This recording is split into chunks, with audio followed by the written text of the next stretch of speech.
There is a small island off the coast of what we now call North Carolina, barely 8 miles long and no more than 2 miles wide at its widest point. And if you drove past the welcome sign today, you would see it described as the birthplace of a mystery. That is how the tourism board frames it. That is how the history teachers summarize it. A colony vanished. Nobody knows why. The word CROATOAN was carved into a post. The end.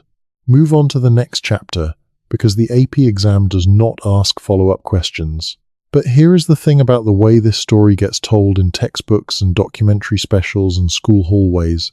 The framing itself is a kind of lie. Not a dramatic lie where someone sat down and decided to erase the truth. A quieter lie. A lie of omission. A lie that happens when you take a story with dozens of documented threads, living oral traditions, physical evidence sitting in the ground right now being dug up by active archaeological teams, a community of real people whose ancestors survived what happened there, and you collapse all of that into a shrug and a question mark and call it one of history's greatest unsolved mysteries. It was not unsolved. It was not even particularly mysterious to the people who were there. The mystery exists because for 400 years, historians kept asking the wrong question. They kept asking, where did the colonists go? And the answer they were looking for was some dramatic explanation. Massacre, starvation, supernatural intervention, a curse on the New World.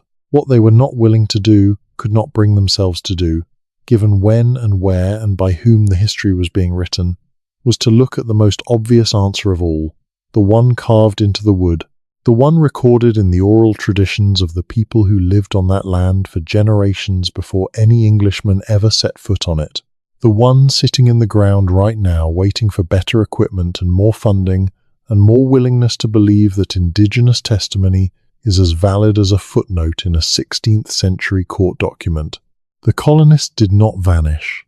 They made a choice, and understanding that choice, understanding all the layers of what led to it and what came after it, requires you to start not in 1587 when the ships arrived, but much earlier. It requires you to understand who was already there, how they had been watching the English for at least 2 years before John White ever brought his settlers across the Atlantic, what the political situation on that island looked like from the inside, and what survival actually meant in a context that the textbooks have almost entirely stripped out. This is the version that takes longer. This is the version that does not fit neatly into a chapter summary, but this is the version that is actually true. And if you have time tonight, settle in, because we are going all the way back. If you're watching this to fall asleep, that's exactly why I make these videos. Maybe subscribe and let me know where are you right now and what time is it. The first English people to spend time on the Outer Banks of North Carolina were not colonists. They were scouts. In 1584, 2 ships sent by Walter Raleigh under the command of Philip Amadas and Arthur Barlow made landfall near what is now Nag's Head and spent about 7 weeks exploring the coastline and making contact with the Algonquian-speaking peoples of the region. Their report back to Raleigh was enthusiastic to the point of being almost embarrassing in hindsight. The land was fertile, the people were friendly, the harbour at Roanoke Island was sheltered and suitable for ships. Everything England needed for a permanent foothold on the continent was right there, they said. Come and take it. What Amadas and Barlow did not convey, or perhaps did not fully understand, was the political complexity of what they had stumbled into. The coastal Algonquian world of the Outer Banks and the sounds behind them was not a simple collection of villages sitting peacefully on empty land waiting for European contact.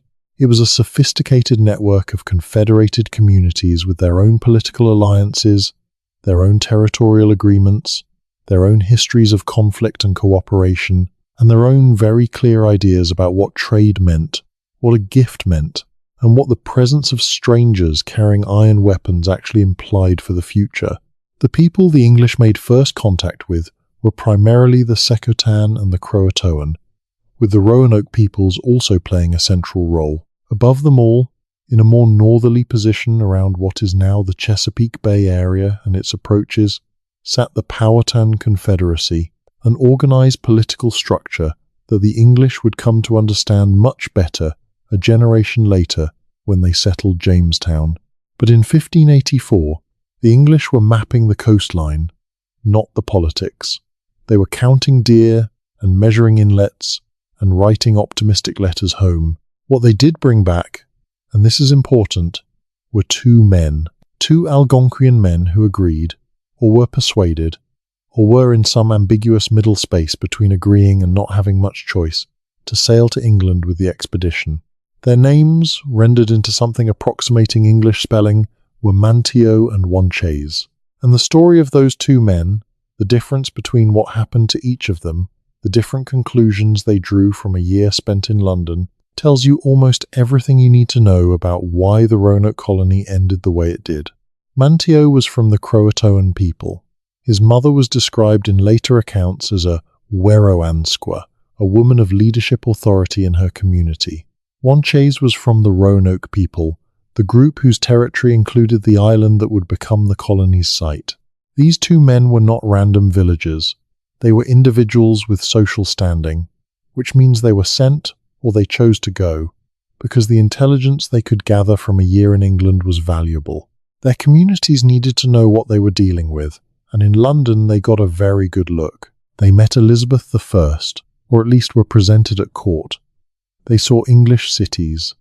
They saw English ships and English weapons and English population density. They watched the English practice their metallurgy and their printing and their navigation. And they went home in 1585 with completely different interpretations of what they had seen. Manteo came back convinced that the English could be useful, that the trade relationship, handled carefully, could benefit the CROATOAN, that there was a way to navigate English presence that protected his people rather than destroyed them. He became the interpreter. He became the bridge. He stayed loyal to the English project through multiple expeditions, and later was rewarded by being baptized as a Protestant and declared Lord of Roanoke by Walter Raleigh, a title that meant nothing under English law since England did not actually own the land in any meaningful sense, but which was meant to signal something about the relationship. Wanchese came back convinced that the English were a catastrophe waiting to happen. He watched what they built in London. He understood the scale of what was coming. He went home to the Roanoke community and told them exactly what he believed, that these people were not traders to be welcomed.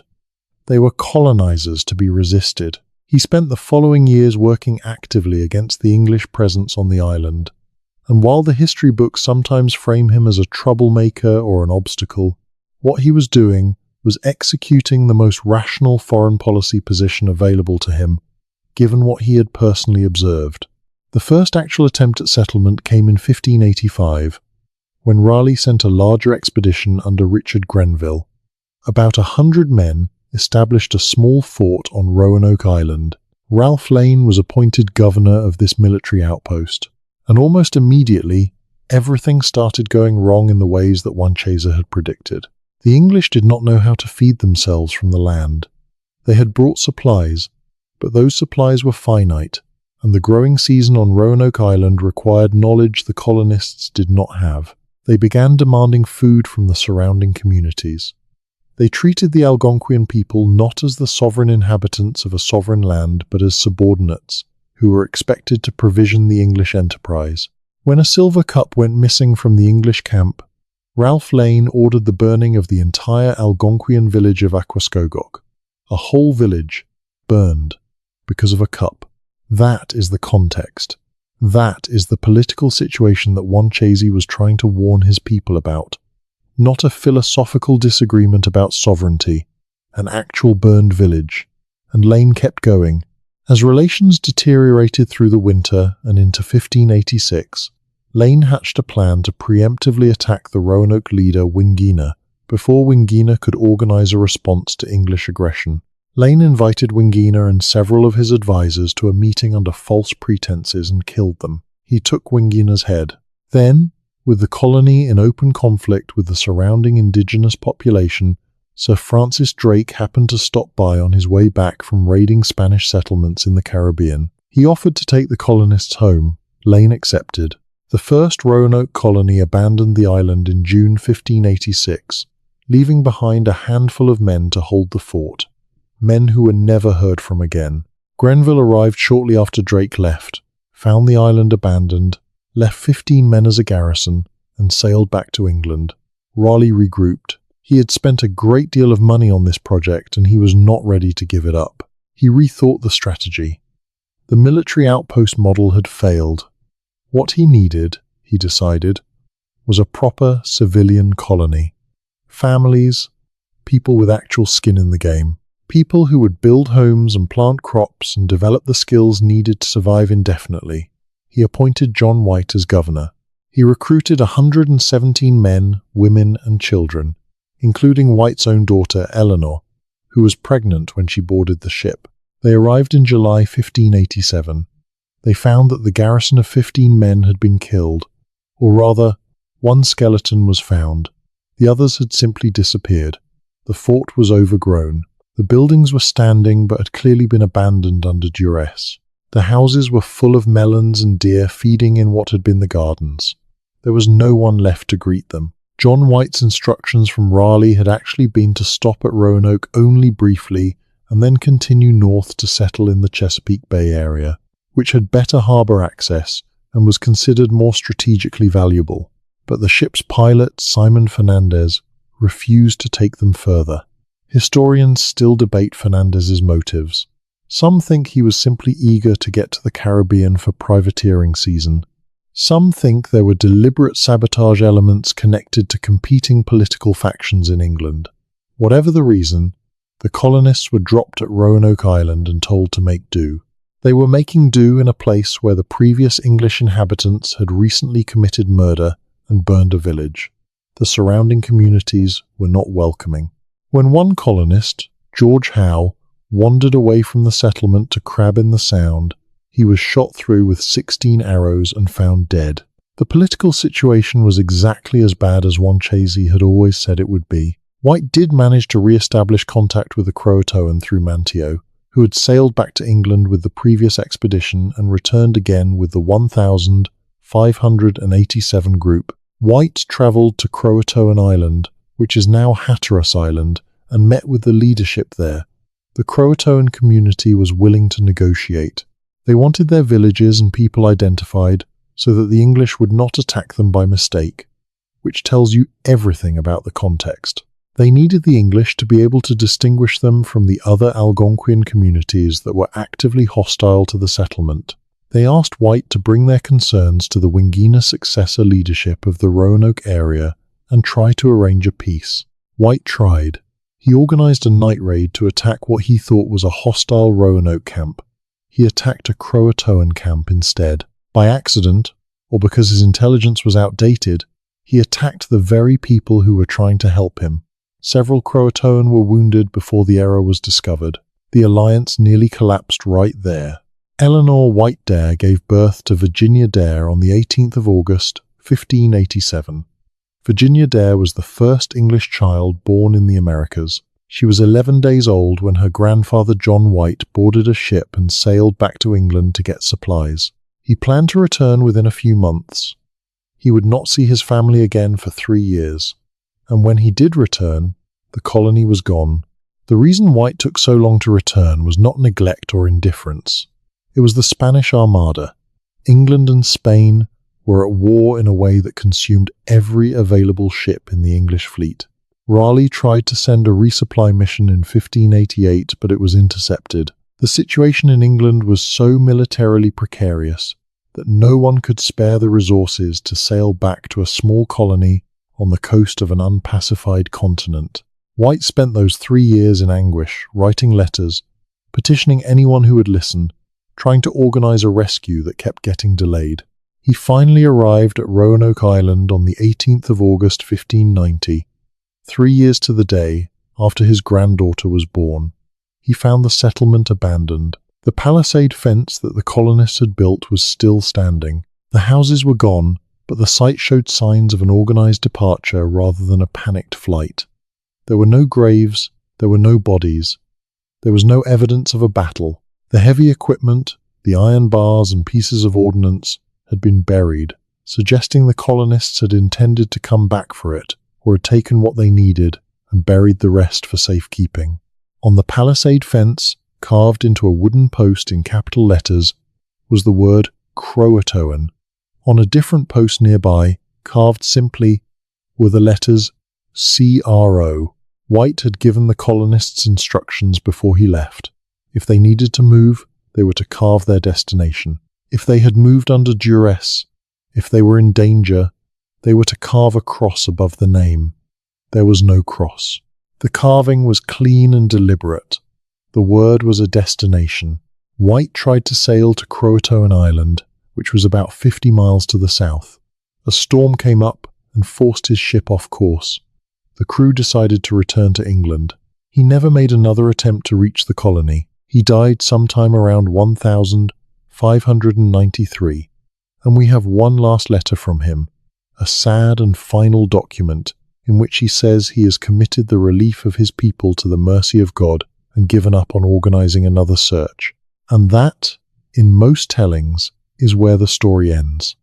The mystery begins, and no one ever solves it, and the colony becomes a ghost story. What the textbooks leave out is everything that happened next, because things did happen next. Many things. The colonists did not simply dissolve into the coastal air. They went somewhere. They built lives. Some of their descendants are still there. The word CROATOAN is the key. Not as a mystery, but as an answer. The colonists told John White exactly where they were going. They went to CROATOAN Island, which is now called Hatteras Island, to live with the CROATOAN people among whom Manteo had kept an alliance. This was not a desperate last resort. This was the plan. The CROATOAN had been the one reliable allied community throughout the entire history of English activity on the Outer Banks. Manteo was from there. His mother was a leader there. If you are going to ask any Algonquian community to take in 100+ English men, women and children, the CROATOAN were the logical, the only reasonable choice. There is documentary evidence from subsequent English expeditions that supports this. The 1602 Bartholomew Gosnold expedition reported hearing from indigenous coastal peoples that 4 men and 2 boys and 1 young maid had been saved from the slaughter of the Roanoke colony and were now living in a house built after the English fashion. This is a fragmentary account, and the source is uncertain, but it is consistent with a picture of survivors living in English-style structures in an indigenous community. Samuel Mace in 1602 reported hearing similar things. The accounts are scattered and second-hand, but they all point in the same direction. The most significant piece of early documentation is a map. John White was a skilled illustrator, and he made detailed maps of the region during his time on the Outer Banks. One of those maps, held in the British Museum, was recently examined with a different kind of attention than it had previously received. In 2012, researchers from the First Colony Foundation, a non-profit organization dedicated to serious archaeological and historical research into the Roanoke story, examined White's map under enhanced imaging. They found a small 4-pointed star symbol, the kind used to mark a fort or a settlement, hidden beneath what appeared to be a paper patch that had been glued over it. 2 of them, actually. One in the area of Roanoke Island and one in a location inland and to the southwest, up the Albemarle Sound, in the area of what is now Bertie County. Someone had deliberately concealed those markers. Someone who had access to the map, which was in Raleigh's possession, had decided that the location of an inland site should not be visible on the publicly circulating version of the document. Why would you hide a settlement location? The most obvious reason is that you knew the settlement existed and you did not want the Spanish, who were watching English activities on the coast very closely, to know exactly where it was. This does not mean the colonists were definitely at that inland location. The marker could indicate a planned site that was never actually used, or an indigenous settlement that Raleigh's people had already mapped for future use. But it means that somebody, at the highest levels of the Roanoke project, knew something about inland movement that they chose not to put on the accessible record. And that matters, because the standard mystery framing assumes that everybody who might have known something was as confused as John White on the beach. The hidden map patches suggest otherwise. Parallel to the documentary evidence, and in many ways more compelling, is the oral tradition maintained by the Lumbee people of what is now Robeson County, North Carolina. The Lumbee are a federally recognized tribe with a long and complicated history that includes, among many other things, a persistent oral tradition of descent from Roanoke colony survivors. Their ancestors spoke a version of Algonquian that had absorbed English words. English surnames appear in Lumbee family trees from the earliest colonial records that mention them. Surnames like Dare and Cooper and Harvey and Jones, names that appear on the list of the 1,587 colonists. The Lumbee have maintained for generations that they know what happened to the Lost Colony because some of their ancestors were part of it. This claim has been treated with enormous skepticism by mainstream historians, in part because the Lumbee had a complicated political history during the late 19th century when the theory gained public attention, and in part because the surnames could theoretically have been acquired through later contact with English settlers. But the phonological evidence is interesting. Certain English words appear in historical accounts of the Lumbee dialect in forms that suggest very early borrowing, forms that had already undergone phonological changes consistent with long-term integration rather than recent adoption. This is not definitive proof, but it is not nothing. It is a kind of linguistic archaeology that mainstream history has largely declined to excavate. The CROATOAN connection is the more archaeologically supported thread. The CROATOAN community on Hatteras Island has been studied by archaeologists from the University of North Carolina, and the evidence found there is striking. At a site called Cape Creek on Hatteras Island, excavations have uncovered European artifacts from the Elizabethan period, the late 16th century, that are consistent with the material culture of the Roanoke colony.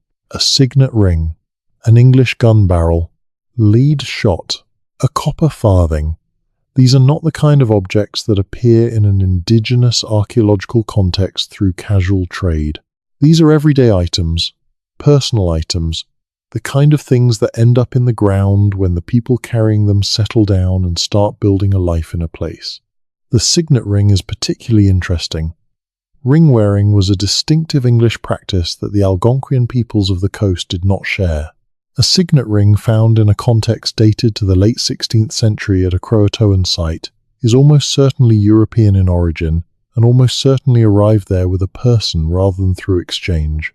It is a personal object that somebody left in the ground, whether intentionally as a burial good or a placed offering, or accidentally as a dropped item.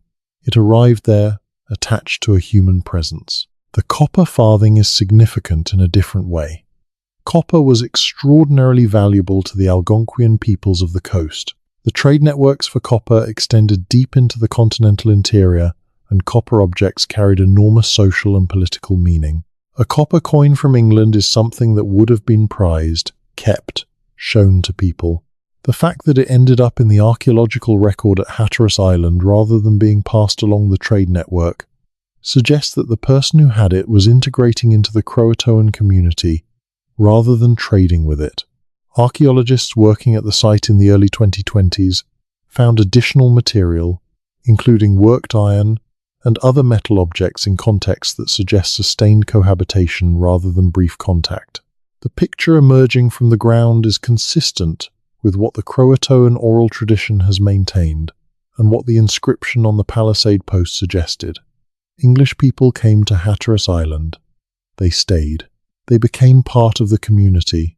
What happened to them over the following generations is a question of cultural integration rather than disappearance. People who moved into the CROATOAN community would have adopted CROATOAN practices over time. Their children, born into that community, would have been primarily CROATOAN in culture even if they retained English ancestry. By the time any European observer came to the region again with the capacity to ask questions and write down the answers, the visible markers of English presence would have faded into something more complex and less immediately recognizable. That observer, when he finally came, was a man named John Lawson. In 1709, John Lawson published a book called A New Voyage to Carolina, in which he described his travels through the interior of North Carolina. Lawson visited communities on and near Hatteras Island. He spoke with people there who told him that several of their ancestors were white people who could talk in a book.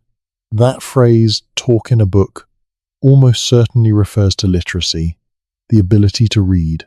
It is a description of English cultural practice remembered and transmitted across generations in a community that had absorbed English settlers into its identity.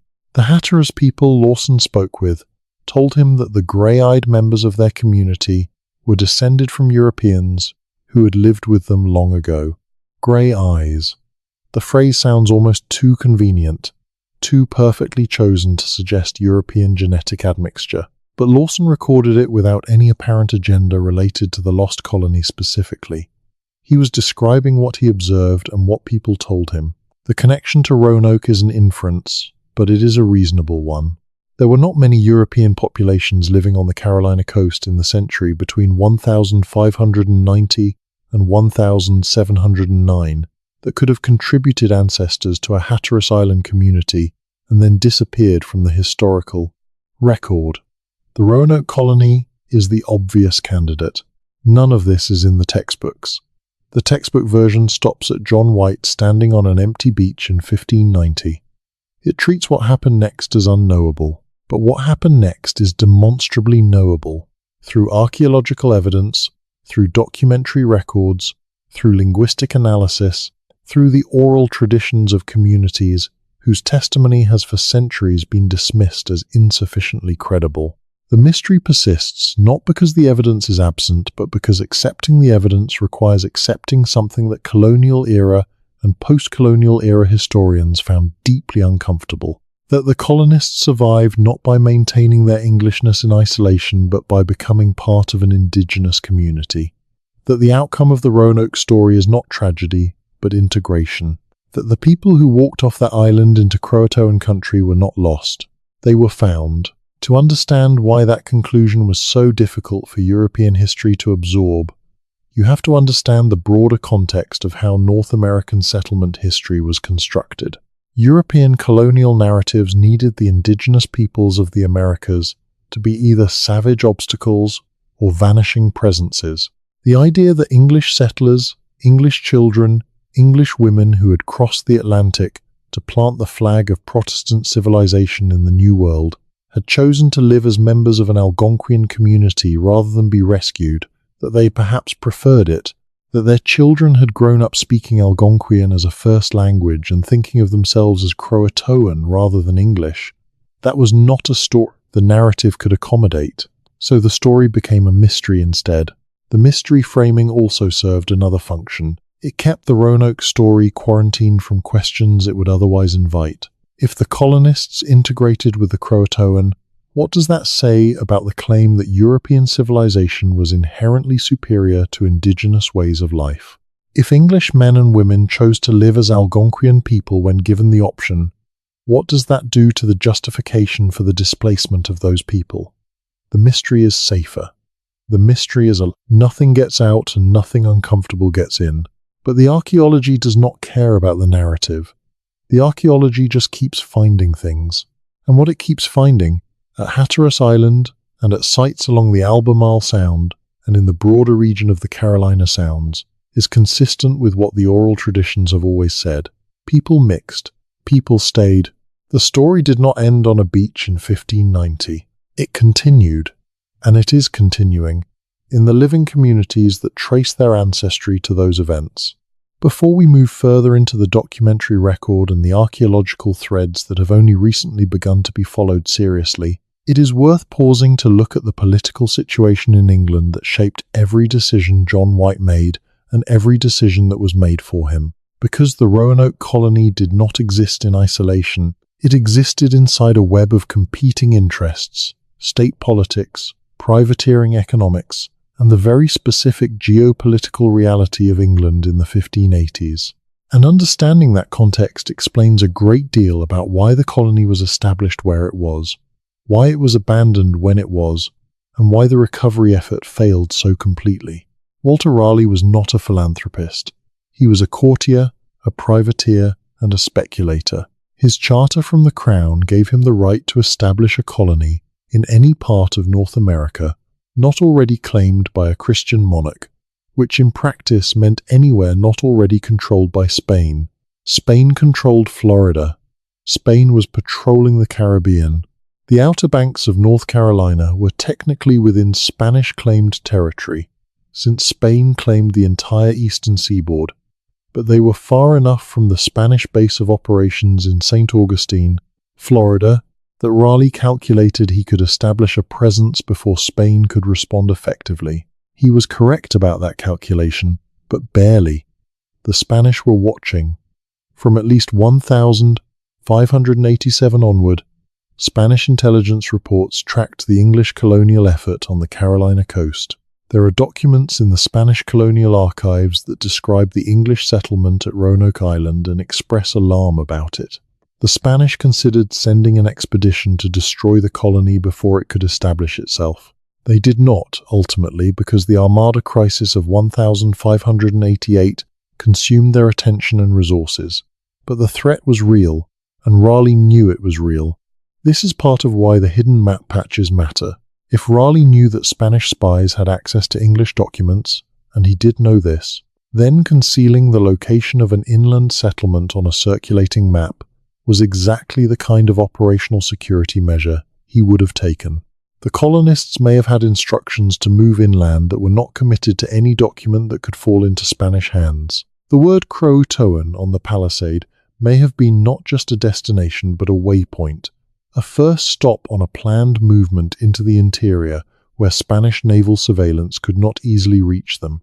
This interpretation connects to the hidden map marker in Bertie County.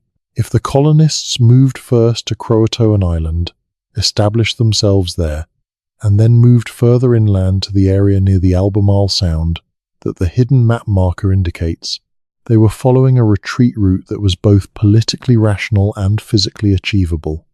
The Albemarle Sound area was well within the territory of indigenous peoples who had been part of the English trading network.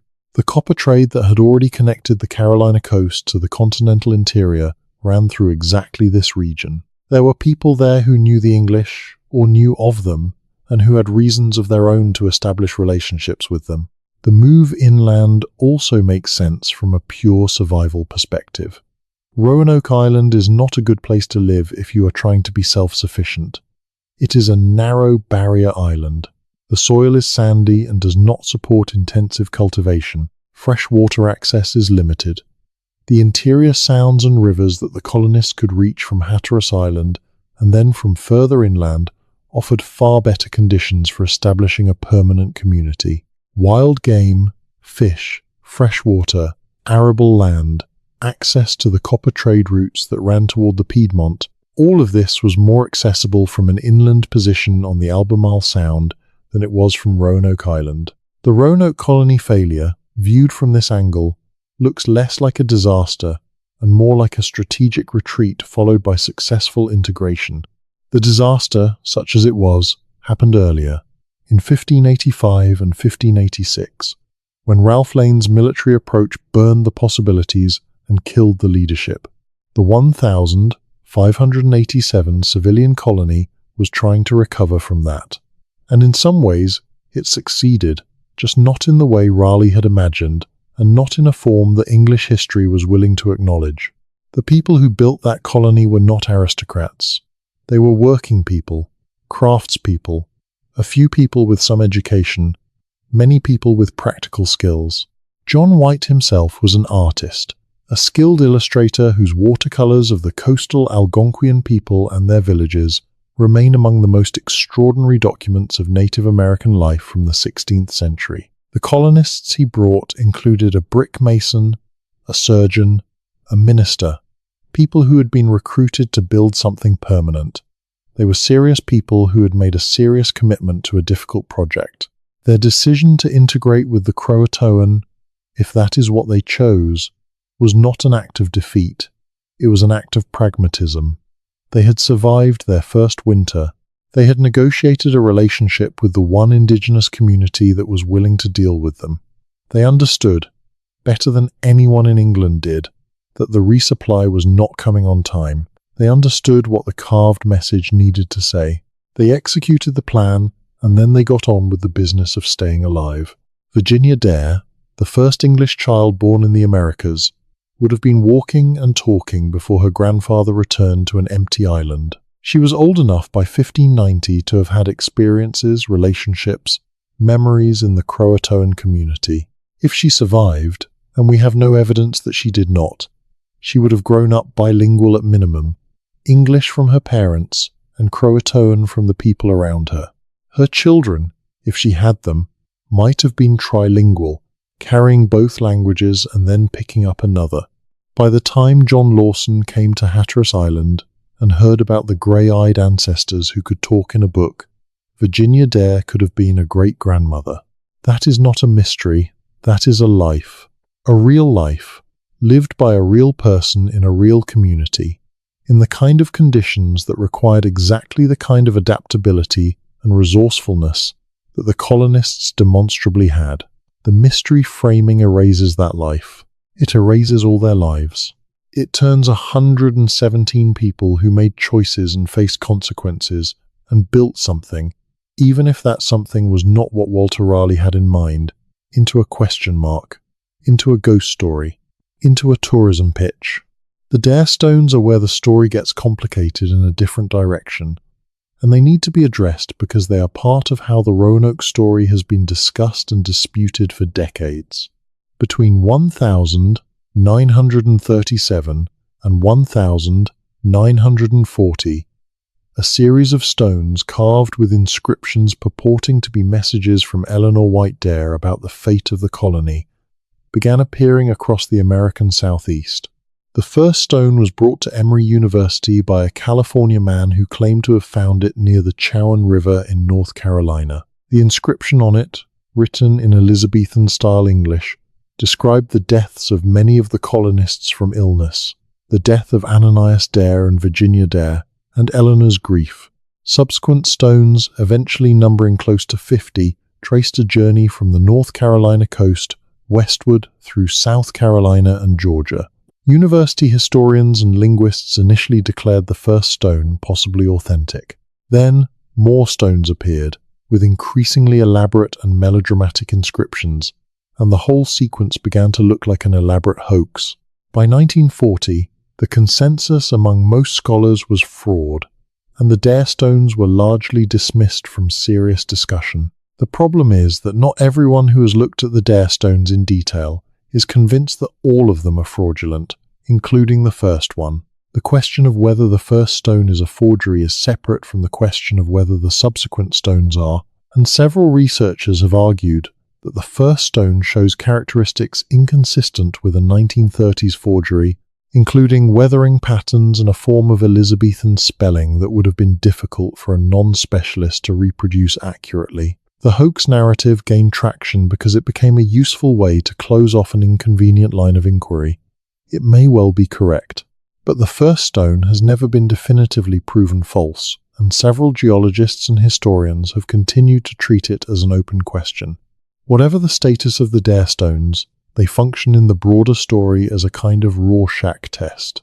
People who want the Roanoke mystery to remain mysterious tend to use the probable fraud of the later stones to dismiss the whole sequence. People who believe the colonists moved inland tend to see the first stone as potentially significant. Neither position is irrational given the evidence available.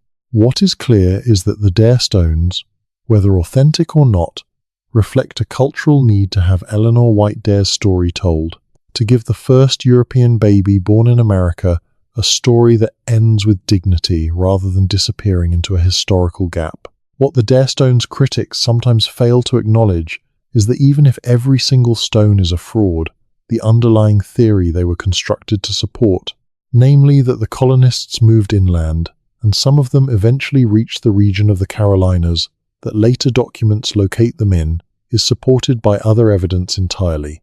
You do not need the Dare Stones to argue that the colonists integrated with indigenous communities and moved into the interior. You need only the inscription on the palisade, the oral traditions of the Lumbee and the Hatteras peoples, the documentary accounts of Lawson and others, and the archaeological record at Cape Creek and surrounding sites. The two questions, were the Dare Stones forged, and did the colonists move inland, are entirely independent of each other, Conflating them has been one of the ways serious inquiry into the Roanoke story has been derailed. Someone demonstrates that later dare stones are likely fraudulent, and the implication is allowed to float that therefore the colonists probably just died on the island and nobody knows what happened. But that implication does not follow from the evidence. It requires you to ignore the inscription they left, the accounts of Lawson, the archaeological record at Hatteras, and the sustained oral traditions of people whose ancestors were there. The Algonquian world that the colonists entered when they crossed to CROATOAN Island was not a world on the edge of collapse. That collapse would come, but not for several decades yet. In 1587, the CROATOAN community on Hatteras Island was functional, organized, and engaged in long-distance trade networks that connected them to communities hundreds of miles away. The copper that came down from the Great Lakes region, through the interior, and eventually reached the coast had been moving through those networks for generations before any European set foot on the Outer Banks. The CROATOAN knew how to live on that island and in those sounds in ways that the English colonists, even with their tools and their formal education, did not. The integration would have required the colonists to learn the language, first and most critically, to learn the agriculture, the fishing techniques, the seasonal patterns, the political protocols, the social obligations that structured life in the community. This was not a process that happened overnight. It was a process that happened over years and generations, and it was a process that was not unprecedented even in European history. There are documented cases from around the world of European shipwreck survivors and stranded settlers integrating into indigenous communities and thriving there, sometimes for decades before any rescue attempt reached them, sometimes never being rescued at all, and choosing to remain even when the option appeared. The Roanoke colonists had more resources than a typical shipwreck survivor. They had the tools they had brought, which included iron implements that were extraordinarily valuable in the indigenous trade network. They had knowledge of English agricultural techniques, some of which could be adapted to Carolina conditions with guidance from people who knew the land. They had a connection through Manteo to the CROATOAN leadership that gave them at least an initial political standing in the community. They were not arriving as helpless refugees. They were arriving as people who had things to offer in exchange for the knowledge and resources they needed. What they offered, over time, was absorbed and transformed. The iron tools became part of the community's material culture. The English words became part of the language. The English names became part of the genealogy. The English practices of reading and writing, those grey-eyed ancestors who could talk in a book, became part of the community's self-understanding, a mark of distinction and history, rather than a separate cultural identity. This is what integration looks like at the level of generations. Not the erasure of either culture, but the creation of something new that carries elements of both. It is worth being clear about what we do not know, because this story is not without genuine uncertainty. We do not know the precise sequence of movements after the colonists left Roanoke Island. We do not know how many survived the first years and how many did not. We do not know whether the move to CROATOAN Island was unanimous, or whether some colonists went elsewhere. We do not know what the internal politics of the colony looked like during the 3 years John White was gone. We do not know the full names of the children Virginia Dare may have had, or whether she survived infancy in the new environment. But the honest acknowledgement of what we do not know is very different from the claim that we know nothing.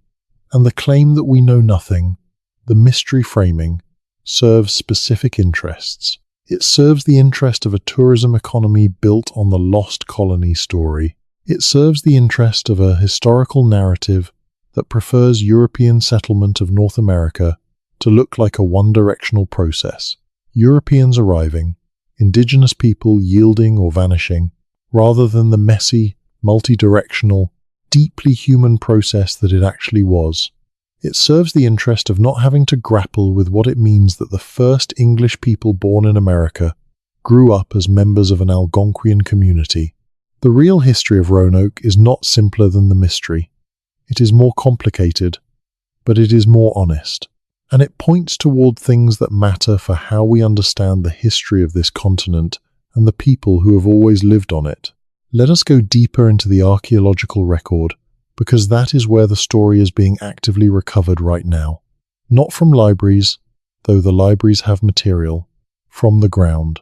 From the careful work of people with trowels and sample bags and laboratory equipment, extracting from the soil of Hatteras Island and the surrounding region the physical residue of lives that the textbooks have described as vanished. The Cape Creek site on Hatteras Island has been under intermittent archaeological investigation since the 1990s, but it received more systematic attention in the 2010s, under the direction of Mark Horton, a British archaeologist from the University of Bristol, working in collaboration with the CROATOAN Archaeological Society. What Horton's team found at Cape Creek significantly altered the conversation. The site is a large and complex indigenous settlement that shows evidence of sustained occupation across multiple periods. The late 16th century layer contains European material culture of a quality and quantity inconsistent with casual trade contact. The signet ring found at Cape Creek is a gold ring with a prick design. Gold rings were status objects in Elizabethan England. They were not trade goods. They were not the kind of thing a passing English ship would hand over in exchange for furs or food. A gold ring ends up in the soil of an Algonquian settlement for one reason, because a person who wore it lived there. The ring was found in a context that dates it to the late 16th century, the period of the colony, and it was found in a context consistent with an occupied dwelling, not with a trading post or a brief encampment. The gun barrel fragment found at the same site is also significant. Firearms were not trade goods in 1587. They were military equipment, tightly controlled by the English crown. The presence of a gun barrel at a Croatoan site in the relevant period means that someone who had been part of an armed English expedition was living, or had lived, at that location. The metalworking evidence at the site, including evidence of iron being worked in ways inconsistent with pre-contact Algonquian technology, suggests that some of the colonists' skills were being applied within the Croatoan community. The picture that emerges is not of a temporary refugee camp or a trading encounter. It is of a mixed community, English and Algonquian, using materials and technologies from both cultural traditions, living together in a settlement that persisted for a significant period of time. This is consistent with what the colonists' inscription said. They went to Croatoan, they stayed. What the Cape Creek evidence cannot tell us, yet, is how many people were there and for how long. Archaeological sampling is necessarily incomplete. A site that was occupied for decades will have material distributed across a large area in ways that require years of careful excavation to map fully. The First Colony Foundation and its collaborators have been working to expand the investigation, and each field season adds detail to the picture. But the basic finding, that people associated with the Roanoke colony were at the Cape Creek site in the late 16th century, is established beyond reasonable doubt by the material record. The inland sites are less well characterized archaeologically, but they are not unexplored. The area around Bertie County in North Carolina, where the hidden map marker on John White's map points, is a region with significant indigenous archaeological presence from the relevant period. The Waipamayock people, an Algonquian-speaking group with ties to the same trade networks that the Croatoan participated in, had their territory in that region. Documentary sources from the early 17th century, when English explorers from the Jamestown colony began moving southward, contain references to indigenous communities in that area that had been in contact with English people before the Jamestown settlement was established. This is crucial. The Jamestown colonists arrived in 1607. They heard from indigenous informants about English people living with indigenous communities south of the Chesapeake. Powhatan, the paramount chief of the Chesapeake Confederacy, told John Smith that he had ordered the destruction of a group of people who had been living with the Chesapeake tribe, a subordinate group within his confederacy. He showed Smith copper objects and a musket barrel that he said had come from those people. Scholars have long debated whether Powhatan was describing the Roanoke colonists, a splinter group of them, or some other Europeans. But the timing is right, the geography is plausible, and the material objects described, copper and muskets, are exactly what the Roanoke colonists would have had. If Powhatan destroyed a group that included Roanoke survivors around 1000 607. That explains why the search parties from Jamestown never found them. They had been killed, or dispersed, or absorbed into communities that were careful not to advertise their connection to the English given the political situation with Powhatan. It also means that some may have survived even that and moved further into the interior, contributing ancestry to communities further south and west of the Chesapeake. The Lumbee Territory, in what is now Robeson County, is 200 miles southwest of Roanoke Island. That is a long way for a community of English colonists with children and elderly members to travel. But it is not an impossible journey over the course of a generation or two, especially if successive waves of movement followed trails and waterways that the Algonquian trade networks had been using for centuries. Some Lumbee families have maintained that their ancestors did not travel that distance in a single migration but moved progressively, stopping in communities along the way over several generations.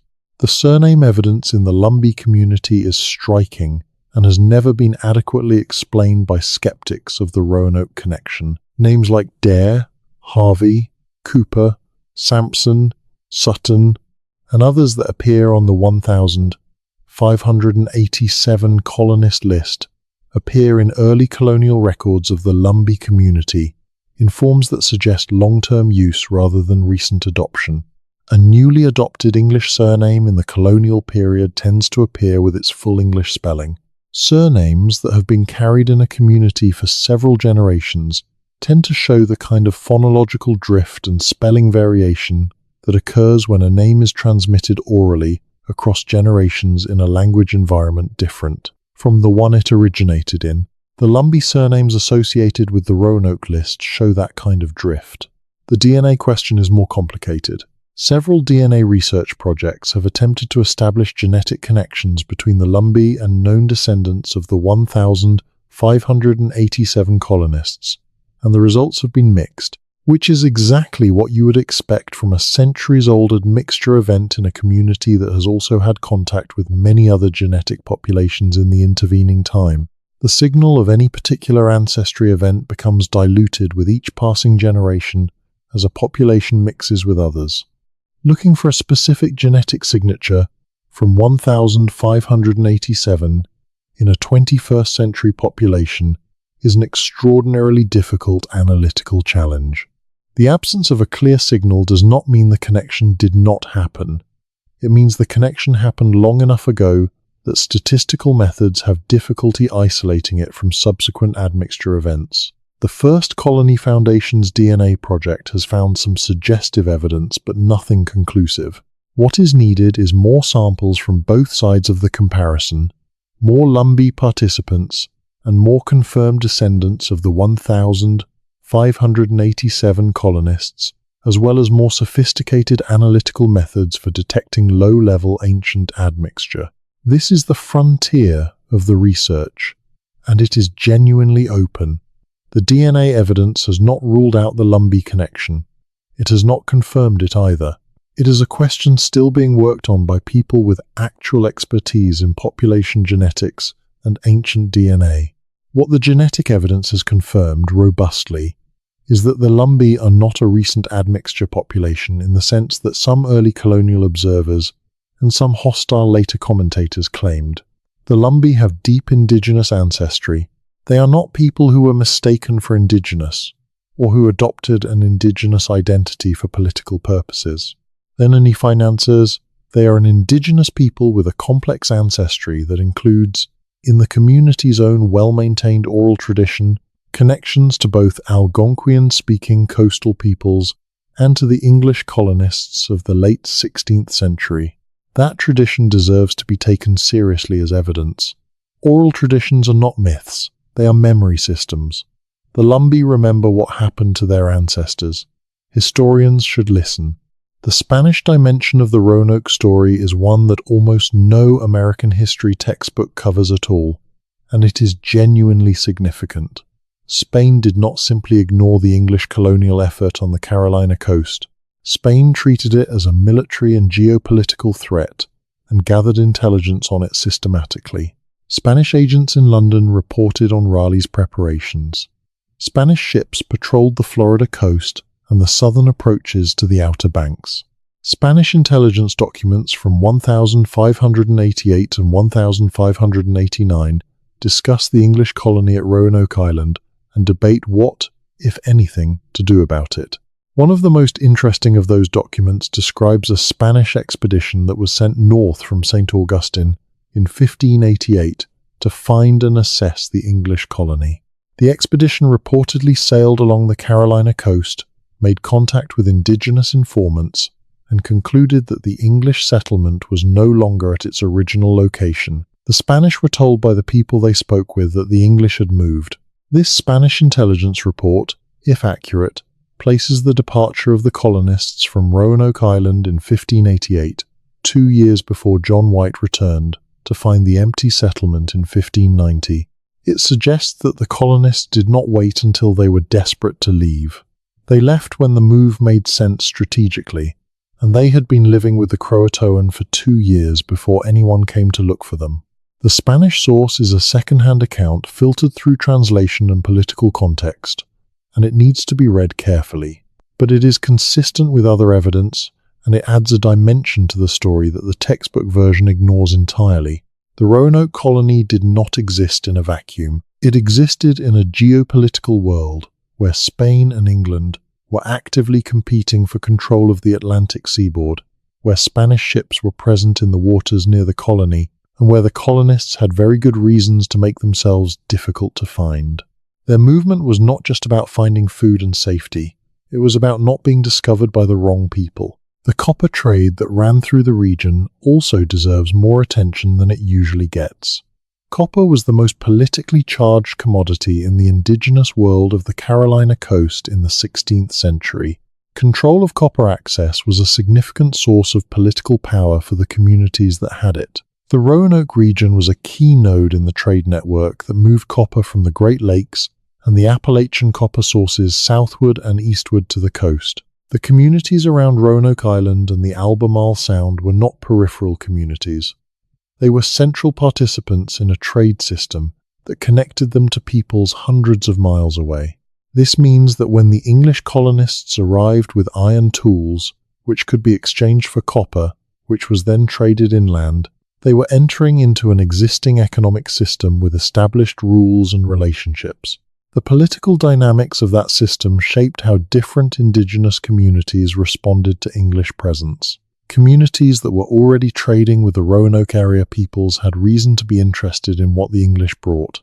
Communities that were political rivals of the Roanoke people had reason to be hostile to anything that strengthened their rivals. Mantio's community, the CROATOAN, was positioned in that trade network in a way that made receiving English settlers politically manageable. The CROATOAN were not at the center of the power competition that made the Roanoke people politically vulnerable. They were not carrying the specific political liabilities that had made Wingina's community a target for Lane's aggression. They had a buffer of geography and political neutrality that made them a viable host for a group of English refugees trying to disappear from the English colonial record while building a sustainable life. This is the version of the Roanoke story that the evidence actually supports.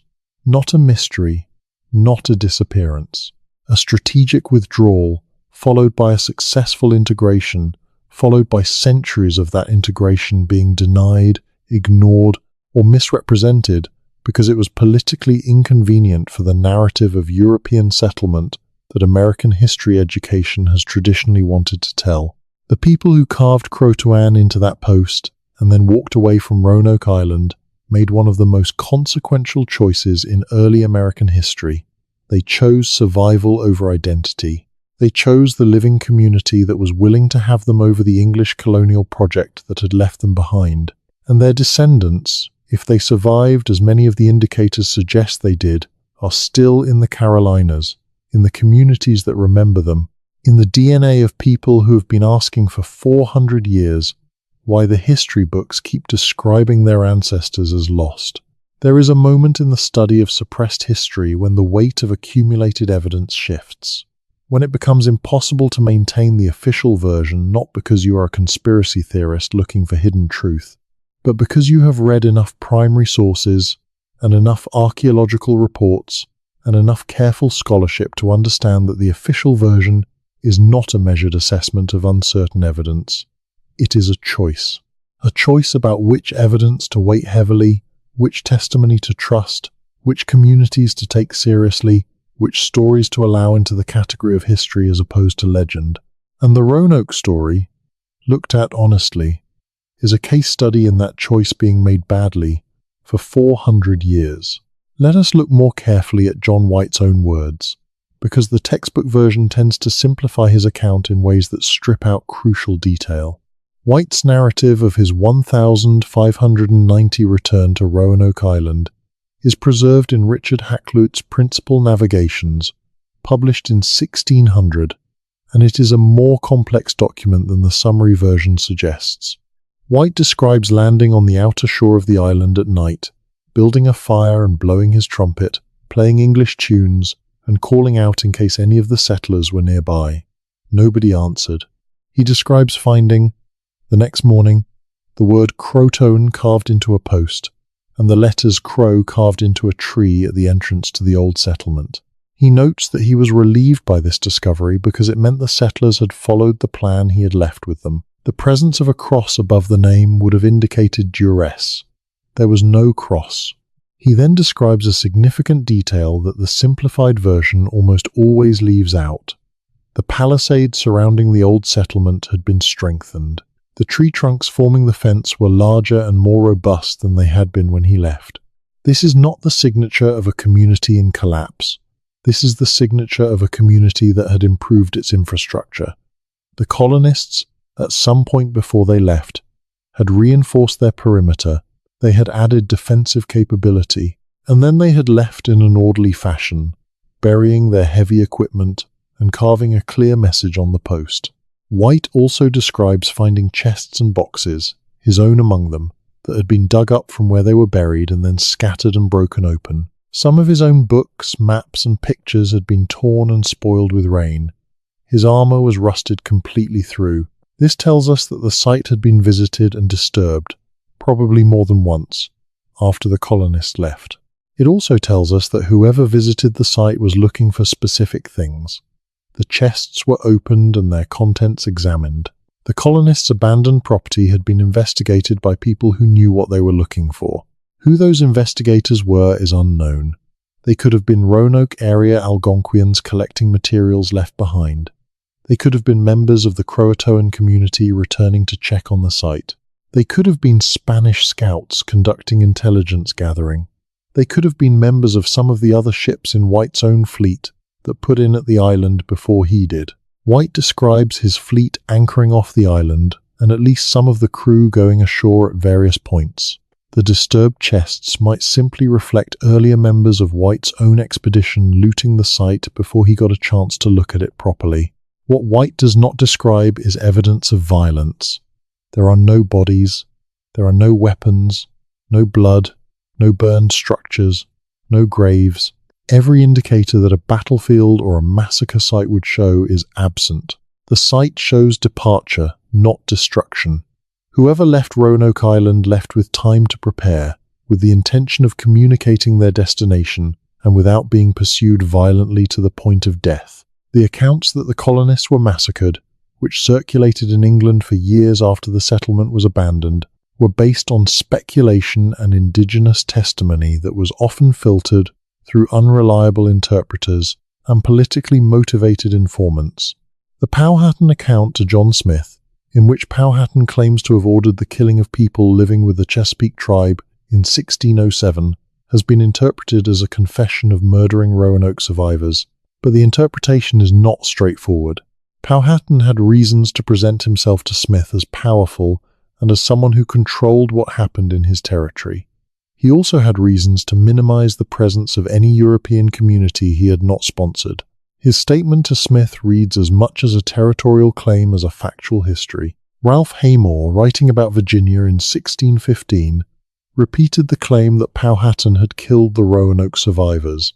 William Strachey, writing around the same time, gave a more detailed account of Powhatan's supposed actions and described the location as being at a town called Roanoke, near the Appalachian Mountains, where 7 survivors, including 4 men, 2 boys, and a young girl were reportedly living with the people there.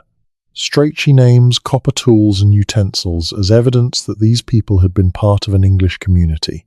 If Strachey's account is accurate, it means that at least some colonists were still alive in 1607, 20 years after the colony was established. They had been living in indigenous communities for 2 decades. They were known to exist. They were never rescued. Whatever military action Powhatan claimed to have taken against them, at least 7 by Strachey's count had survived or evaded it, and were living in a different location when Strachey gathered his information. The Jamestown colonists made several documented attempts to find Roanoke survivors. Francis Nelson was sent south in 1607 and apparently did not go far enough. Henry Spellman, who lived for years with various Algonquian communities near the Chesapeake and spoke the language fluently, gathered information about English people living in indigenous communities to the south, but was never given the resources to follow up. William Kelso, writing about Jamestown archaeology, has noted that the failure to find or recover Roanoke survivors was a significant practical and political failure of the early Jamestown period. The survivors, if they existed, represented experienced people with knowledge of the land and the indigenous political landscape that would have been extraordinarily valuable to the struggling Jamestown colony. Why was no serious recovery effort mounted? Partly because the Jamestown colony itself was struggling to survive and could not spare people or resources for expeditions south. Partly because Powhatan was actively controlling what information the English received about the territory he claimed. Partly because, as some historians have suggested, there may have been ambivalence in England about what it would mean to find colonists who had been living as members of indigenous communities for 20 years. Would they want to be recovered? Would they be too assimilated to be useful as English settlers? Were their children English or Algonquian? These were questions that the colonial project was not well equipped to ask honestly. The ambivalence is documented. John Smith himself wrote that the colonists who had lived with indigenous peoples for extended periods were often regarded with suspicion by later English arrivals. The experience of going native, as it was called, was not admired. It was treated as a kind of moral failure, a contamination. This cultural attitude shaped how the search for Roanoke survivors was conducted and how the results were interpreted. Finding a community of people who looked and behaved and spoke like Algonquians but had English ancestry was not the kind of success story the colonial project wanted to promote. Compare this to the way the same story gets framed when European men are involved in the same kind of integration. Etienne Brule, who lived among the Huron for years and was described by Champlain as having gone completely native, is treated by historians as a colourful adventurist, a frontier character, a man of his times who made pragmatic choices. The Roanoke colonists, who made essentially the same choice under more pressing circumstances, are described as mysteriously vanished. The difference in framing is not accidental. It reflects a gendered and racialized hierarchy of whose choices count as choices and whose choices count as disappearances. The women and children of the Roanoke colony are particularly absent from the official narrative. Virginia Dare gets a name and a birth date and then becomes a symbol, the first English child born in America, as if she were a monument rather than a person. Eleanor White Dare, who was the daughter of the governor and the mother of that child, is almost entirely absent from the historical record after 1587. She was a real woman who made real decisions. She chose to board a ship and cross the Atlantic while pregnant. She managed her family in a hostile colonial environment. She was present when the decision was made to leave Roanoke Island. Her voice, her perspective, her experience are simply not in the historical record, because the people who kept records were not interested in preserving them. The other women of the colony, 12 of them, are names on a list. We know almost nothing about them individually. We do not know who among them had skills that were useful in the new environment, who led and who followed, who was resilient and who struggled, whose relationships with the CROATOAN community were friendly and whose were difficult. Their stories, which are part of the Roanoke story, have been absorbed into the question of what happened to the colony as a whole. They are treated as part of the mystery rather than as people who had agency in the outcome. This erasure of women's perspective is not unique to the Roanoke story. It is characteristic of the way colonial history was written more broadly. But the Roanoke case is an extreme example because the mystery framing means that even the limited agency implied by a voluntary departure and integration is not acknowledged. The colonists, in the standard telling, did not choose anything. They vanished. The vanishing removes them from the category of historical subjects and places them in the category of historical problems, things to be solved rather than people whose choices deserve to be understood. Understanding their choices requires taking seriously the conditions they were making those choices in. By the summer of 1588, if the Spanish intelligence documents are accurate about the timing, the Roanoke colonists had been waiting for resupply for a year. They had been farming and fishing and trying to maintain themselves on an island where the indigenous political situation was unstable at best. They knew, because Manteo knew and told them, that the broader Algonquian political landscape included communities that viewed them with deep hostility. They knew that the Armada crisis had made resupply from England uncertain. They knew that their stored supplies were finite and that the island could not support them indefinitely. The CROATOAN alliance through Manteo was the most secure thing they had.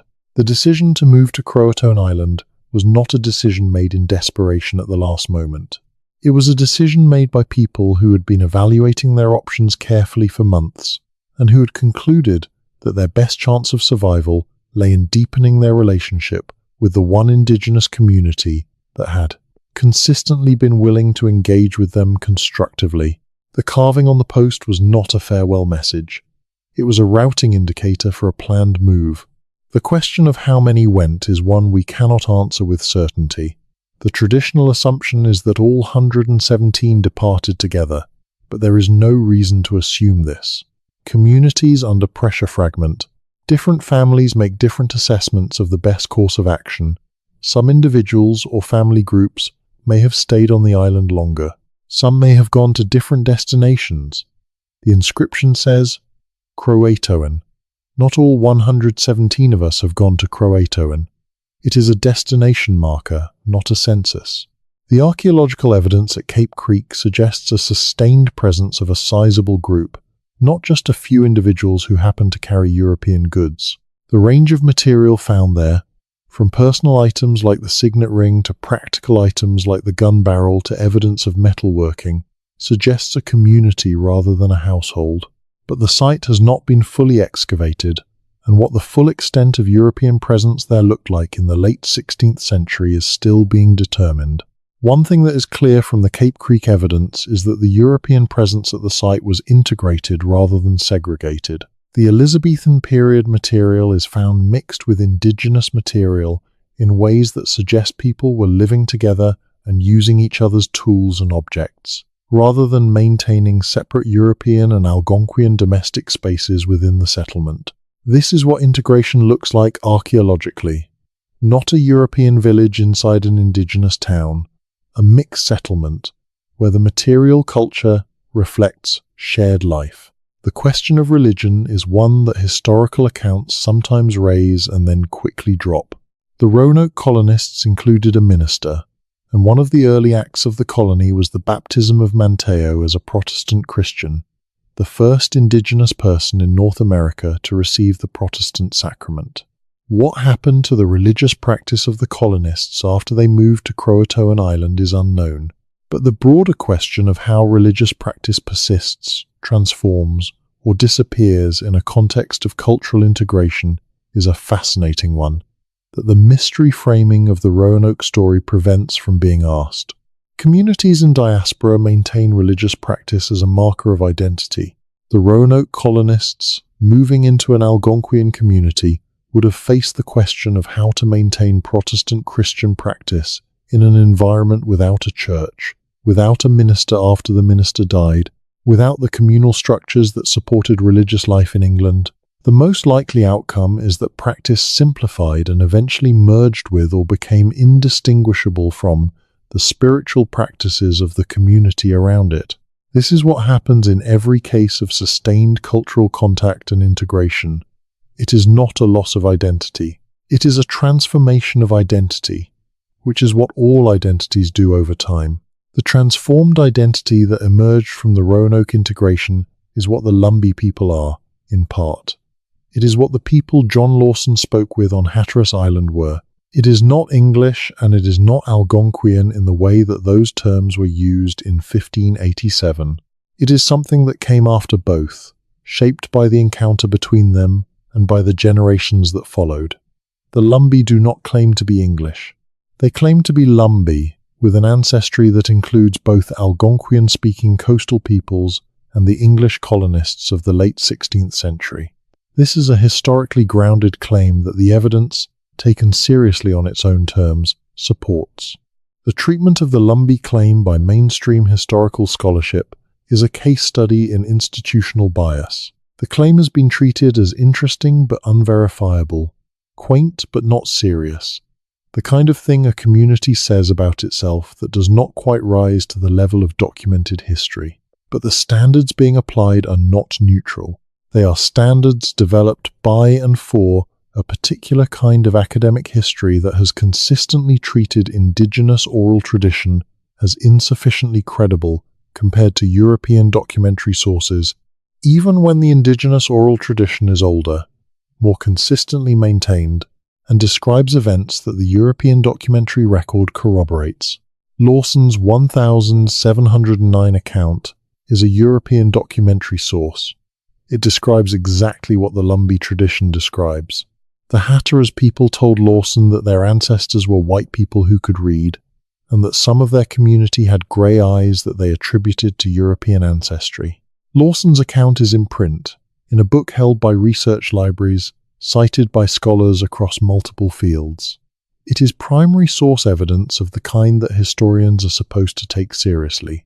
And yet the dominant narrative of the Roanoke story continues to describe the fate of the colonists as unknown. The reason is not that the evidence is insufficient. The reason is that accepting the evidence requires accepting a version of American history in which Indigenous communities are not the passive background to European adventure, but active agents who made consequential choices, who took in English refugees and integrated them successfully, and who maintained the memory of that integration for 400 years in the face of systematic denial. That version of history is harder to tell in a textbook because it destabilizes the framework the textbook depends on, the framework in which European settlement is the active story and Indigenous presence is the context. This is the version of the Roanoke story that the evidence demands. Not a ghost story, not a mystery. A complicated, human, politically rich story of encounter, survival, integration, and memory. A story with living descendants. A story still being excavated from the ground. The most recent chapter of the archaeological work at Hatteras Island is perhaps the most significant. In seasons of fieldwork conducted in the 2010s and early 2020s, the Cape Creek site has yielded material that pushes the evidence for English presence there into sharper resolution. The sampling of soil profiles across the site has identified areas where Elizabethan period material is consistently associated with structural evidence, post holes and floor surfaces that indicate permanent buildings rather than temporary camps. This is the archaeological signature of a community that planned to stay. The concentration of material in certain areas of the site, and not others, suggests that the English-associated population was not scattered randomly through the CROATOAN settlement, but was located in a specific part of it. This is consistent with what integration looks like in the early stages, when new members of a community are incorporated but still maintain some spatial concentration reflecting shared identity. Over subsequent generations, as integration deepens and the newcomers become fully embedded in the community, that spatial concentration typically dissolves. The archaeological evidence suggests that the English were at Cape Creek in sufficient numbers and for a sufficient period of time to leave a clear physical signature, but the site as a whole shows the kind of gradual integration rather than a maintained English enclave. One of the researchers who has worked most closely with this material, Mark Horton, has been explicit about what he believes the evidence shows. In interviews and published papers, he has stated that the weight of the archaeological record supports the conclusion that Roanoke colonists lived at the Cape Creek site and that their presence there was sustained rather than brief. He is careful, as any scientist should be, to note what remains uncertain and what further excavation would be needed to confirm. But the directional conclusion he draws from the existing evidence is clear. The colonists went to CROATOAN.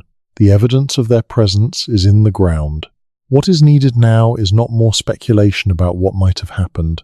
What is needed is continued archaeological work, continued engagement with the oral traditions of the descendant communities, continued development of the DNA analytical methods that might eventually be able to say with statistical confidence whether or not the Lumbee community carries ancestry from the 1,587 colonists. These are all achievable goals with sufficient funding and institutional commitment. The story is recoverable. The mystery is not inevitable. There is also a dimension of this story that connects to the broader pattern of how Native American communities have been treated by American historiography, and it is worth spending time on because it explains a great deal about why the Roanoke story has remained stuck in its mystery framing for so long. American historical scholarship in the 19th and early 20th centuries operated within a framework that treated indigenous peoples as either prehistorical, existing in a kind of ethnographic present that preceded real history, or as historical, only insofar as they intersected with European accounts. Indigenous oral traditions were classified as mythology. Indigenous political structures were described as primitive. Indigenous knowledge systems were either ignored or appropriated without attribution. This framework shaped how the Roanoke evidence was evaluated. When Indigenous informants told English explorers that English people had been living with their communities, those accounts were noted but not treated as definitive. When the Lumbee maintained their tradition of connection to the colony, that tradition was treated as a local legend at best and a politically motivated claim at worst. When Lawson recorded the testimony of Hatteras people about their grey-eyed ancestors who could read, it was filed as an interesting ethnographic note rather than elevated to the status of historical evidence. The parallel treatment of European documentary sources is instructive. When an Elizabethan courtier wrote a letter claiming that the Roanoke colonists had been massacred, that letter was treated as potentially important evidence even though it was based on second-hand and politically motivated reports. When the Spanish colonial archives contained intelligence documents suggesting the colonists had moved away from the island before 1590, those documents were available to researchers but rarely made it into mainstream accounts of the colony's fate. When primary source after primary source pointed toward integration rather than disappearance, the mystery framing persisted because it served the narrative better than the complicated truth did. The Roanoke story is in this way a mirror held up to 400 years of historiography. The distortions it shows are not random. They are the specific distortions produced by a historiography that systematically privileged European perspectives, European sources, and European experiences as the substrate of real history. The indigenous communities whose ancestors were the majority of the people present at every moment of the Roanoke story were present in that historiography only as color, as context, as one element among several in an English story. Their own understanding of what happened, their own records of it, their own living memory of it, were placed in the category of legend. Correcting this is not simply a matter of adding indigenous voices to an existing narrative. It requires restructuring the narrative itself.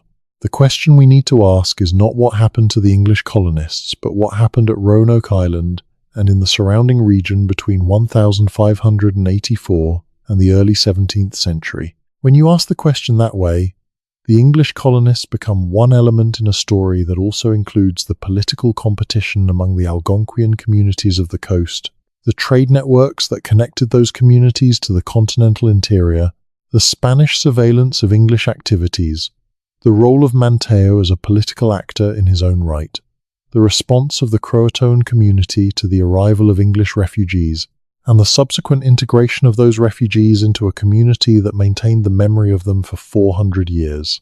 That is a richer story. It is a more accurate story.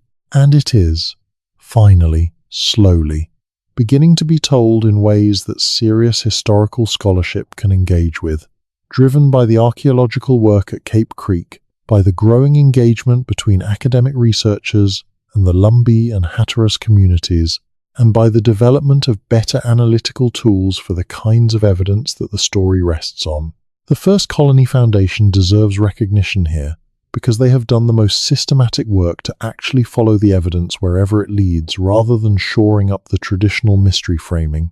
Founded in 2004, the Foundation has conducted multiple seasons of archaeological fieldwork, commissioned archival research in Spanish, English, and other colonial archives, and fostered relationships with Indigenous communities that have generated productive collaborations. Their work on the hidden map patches in John White's British Museum watercolour was a genuine contribution to the evidentiary record. Their continuing work at Cape Creek and at potential inland sites is the most rigorous ongoing investigation of the Roanoke question. They are also clear-eyed about what the evidence shows and what it does not yet show. They do not claim to have solved the mystery definitively. They claim, with justification, to have accumulated enough evidence to move the question out of the category of the completely unknown and into the category of the provisionally answered, pending further investigation. The colonists went to CROATOAN. The evidence that they were there is strong. The evidence for what happened to them subsequently is suggestive rather than definitive, but is consistent with the oral traditions of the communities that claim descent from them. The persistence of the mystery framing, even in the face of this accumulating evidence, reflects institutional inertia as much as genuine uncertainty. The Lost Colony narrative is a 400-year-old cultural fixture. It has generated plays and novels and documentaries and tourism. The Lost Colony drama performed outdoors on Roanoke Island every summer is the longest-running outdoor drama in American history. It opened in 1937 and has been performed to millions of visitors. It is a piece of American cultural heritage at this point, independent of its historical accuracy, moving from lost to found, from mystery to integration, from English disappearance to Native American survival story, requires not just updating the historical record, but renegotiating a cultural identity that has accreted around the mystery for a very long time. That renegotiation is possible. It is happening, slowly. Academic historians who specialize in early American colonial history are increasingly engaging with the full range of evidence rather than defaulting to the mystery framing. Popular historians and documentary makers are beginning to present the integration narrative as a serious alternative to the traditional account. The archaeological work continues, and its findings continue to support the direction the evidence has always pointed. What would it mean to teach the Roanoke story accurately in American history classrooms? It would mean teaching students that Indigenous oral traditions are historical evidence. It would mean teaching students about the complexity of the Algonquian political world that the colonists entered, and about the role that political complexity played in shaping outcomes. It would mean teaching the names of Manteo and Wanchesa alongside the name of John White, and explaining what those two men's different interpretations of what they saw in London tell us about the stakes involved. It would mean teaching students that the word CROATOAN was not a mystery, it was an answer.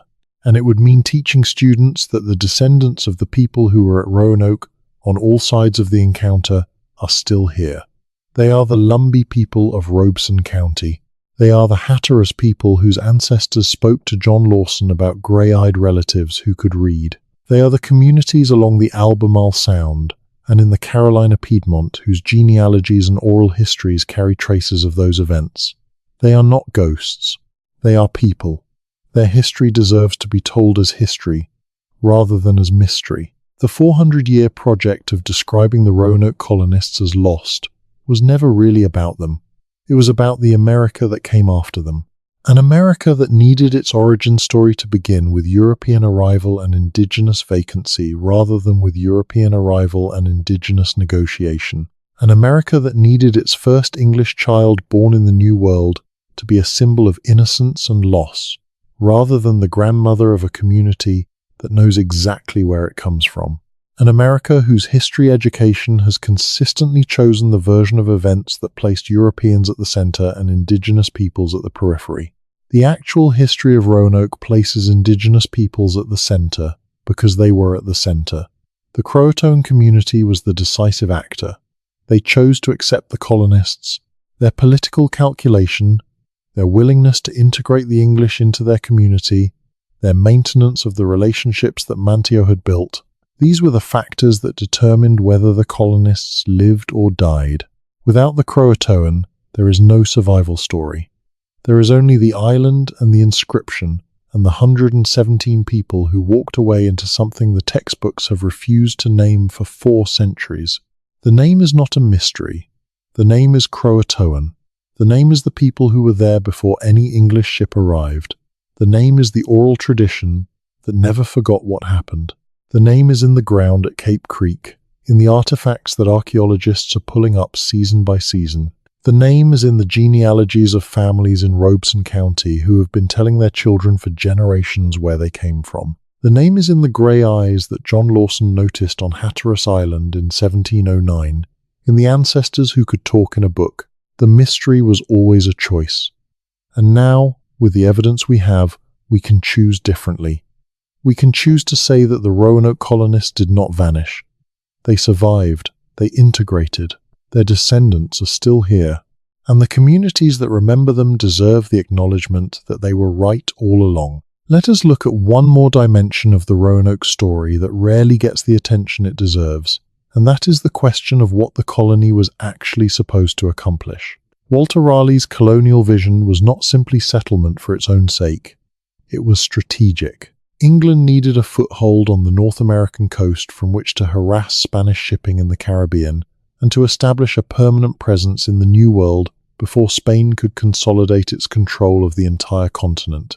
The Roanoke project was as much a military strategic initiative as it was a colonial one, and understanding that context explains a great deal about the decisions that were made and not made around the colony. The choice of the Outer Banks location was made partly for this strategic reason.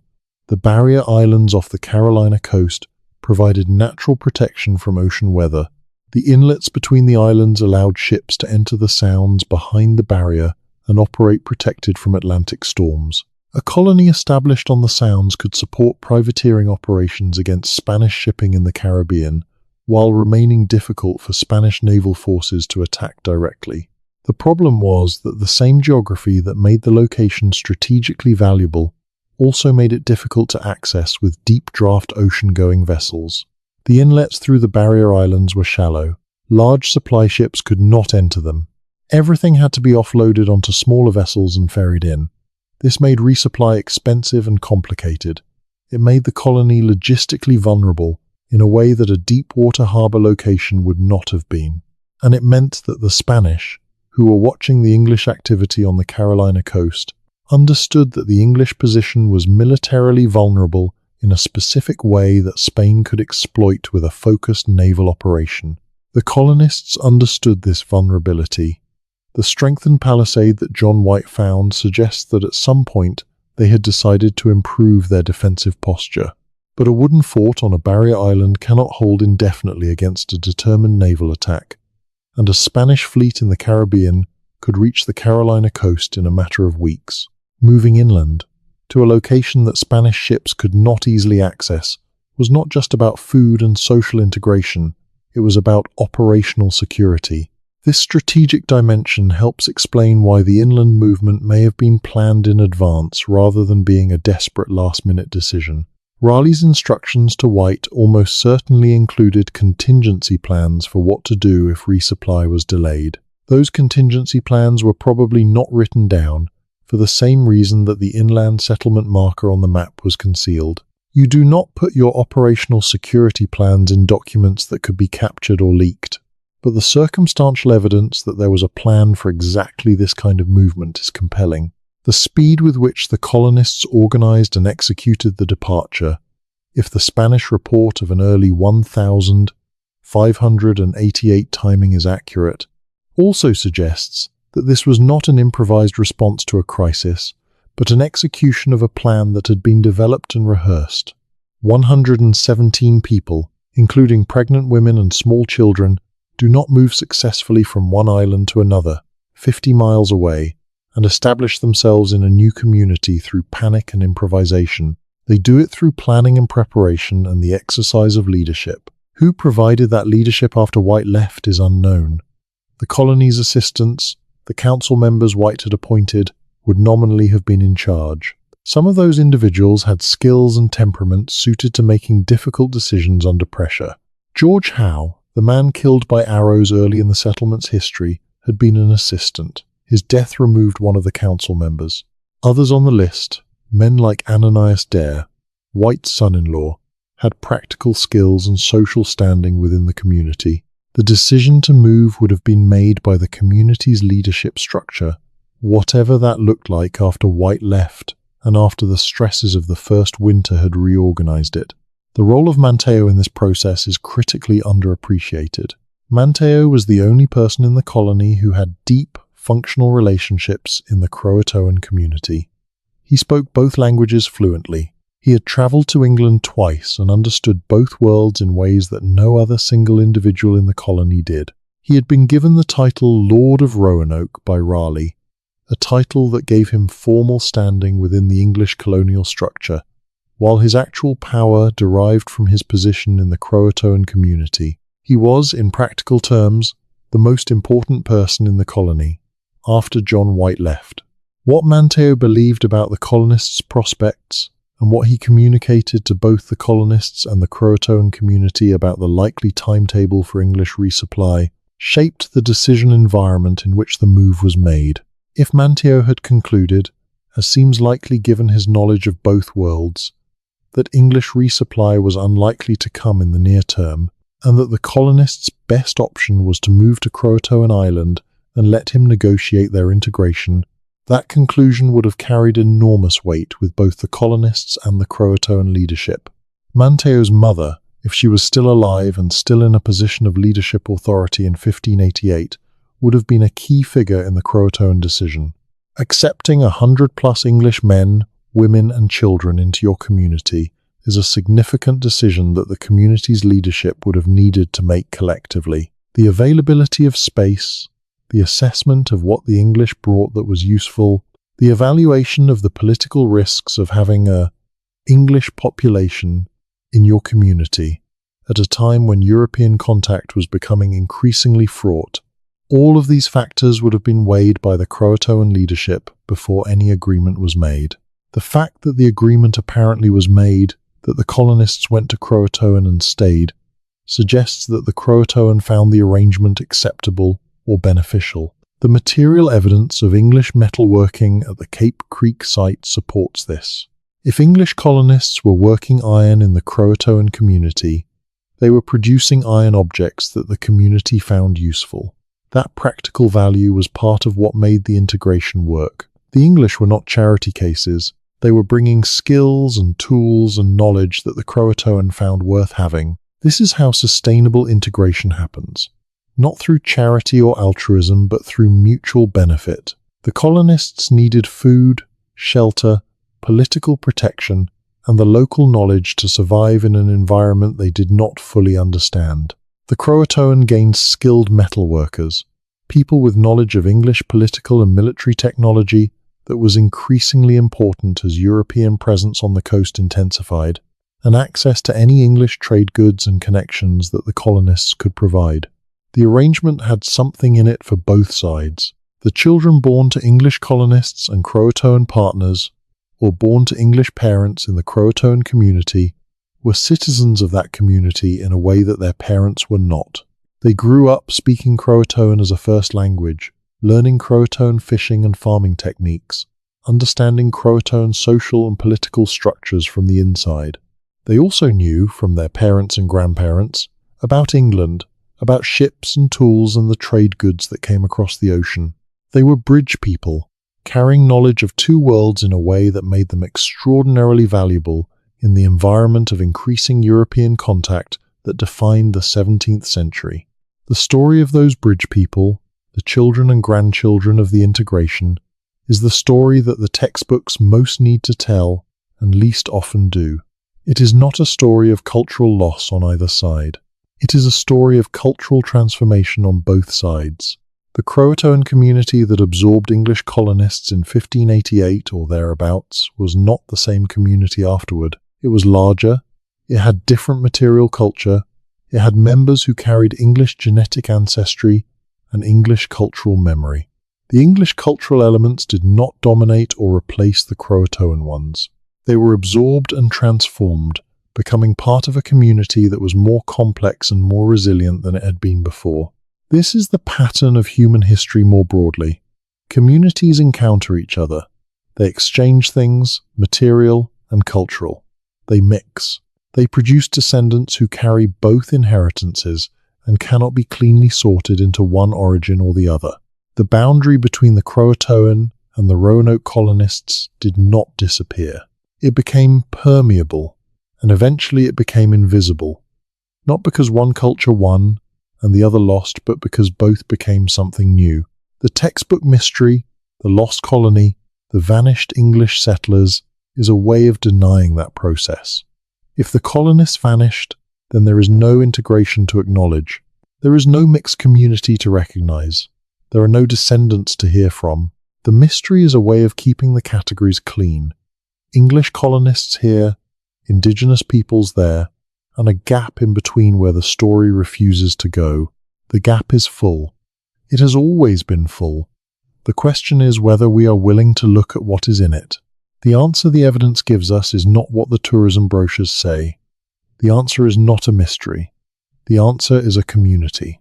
A community that made choices, maintained relationships, built lives, and carried memory forward across 400 years into a present where the archaeology is finally catching up to what the oral traditions have always known.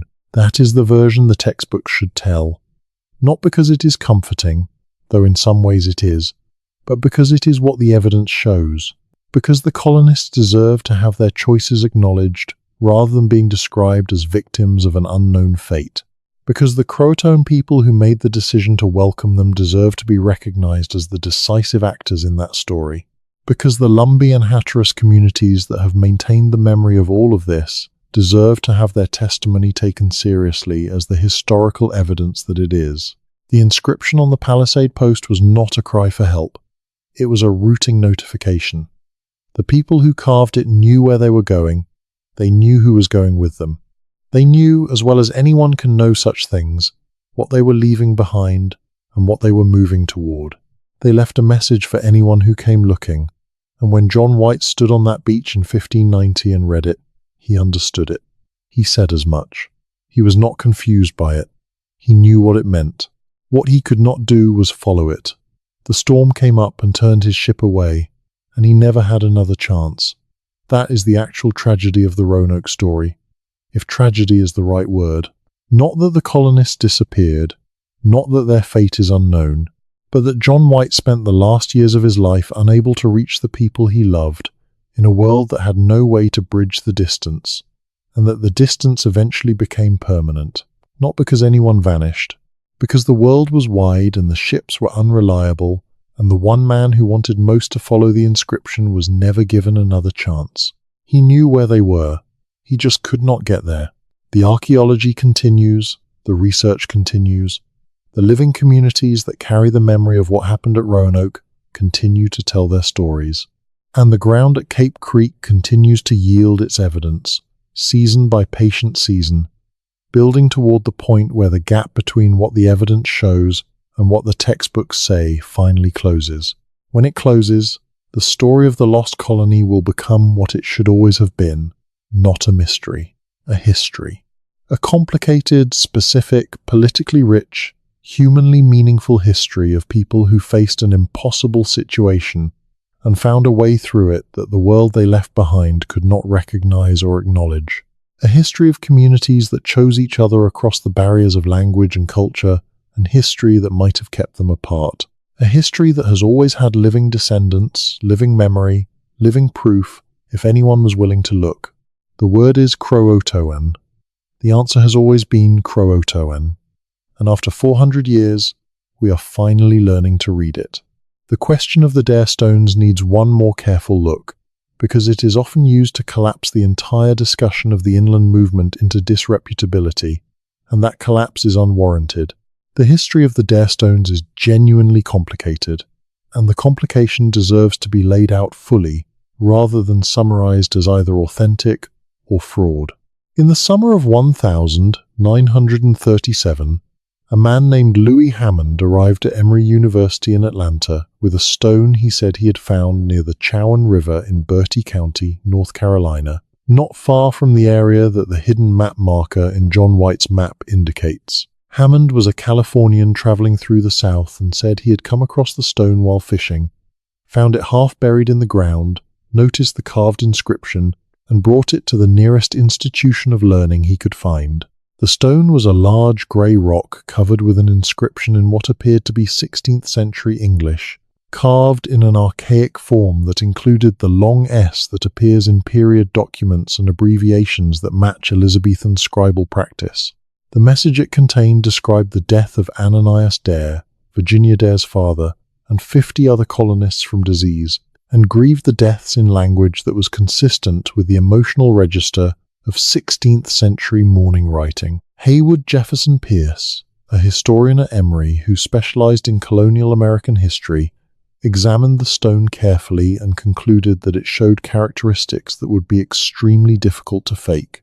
The weathering pattern on the carved letters was consistent with long exposure to the elements. The content and phrasing showed familiarity with Elizabethan English that was well beyond the reach of an ordinary forger.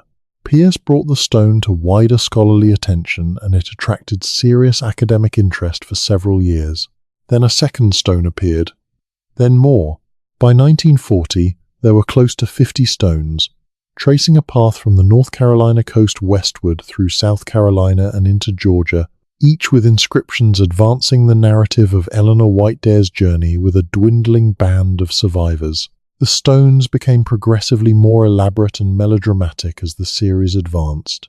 The later stones showed characteristics that were suspicious, including an implausibly complete narrative arc and carving characteristics that differed from the first stone.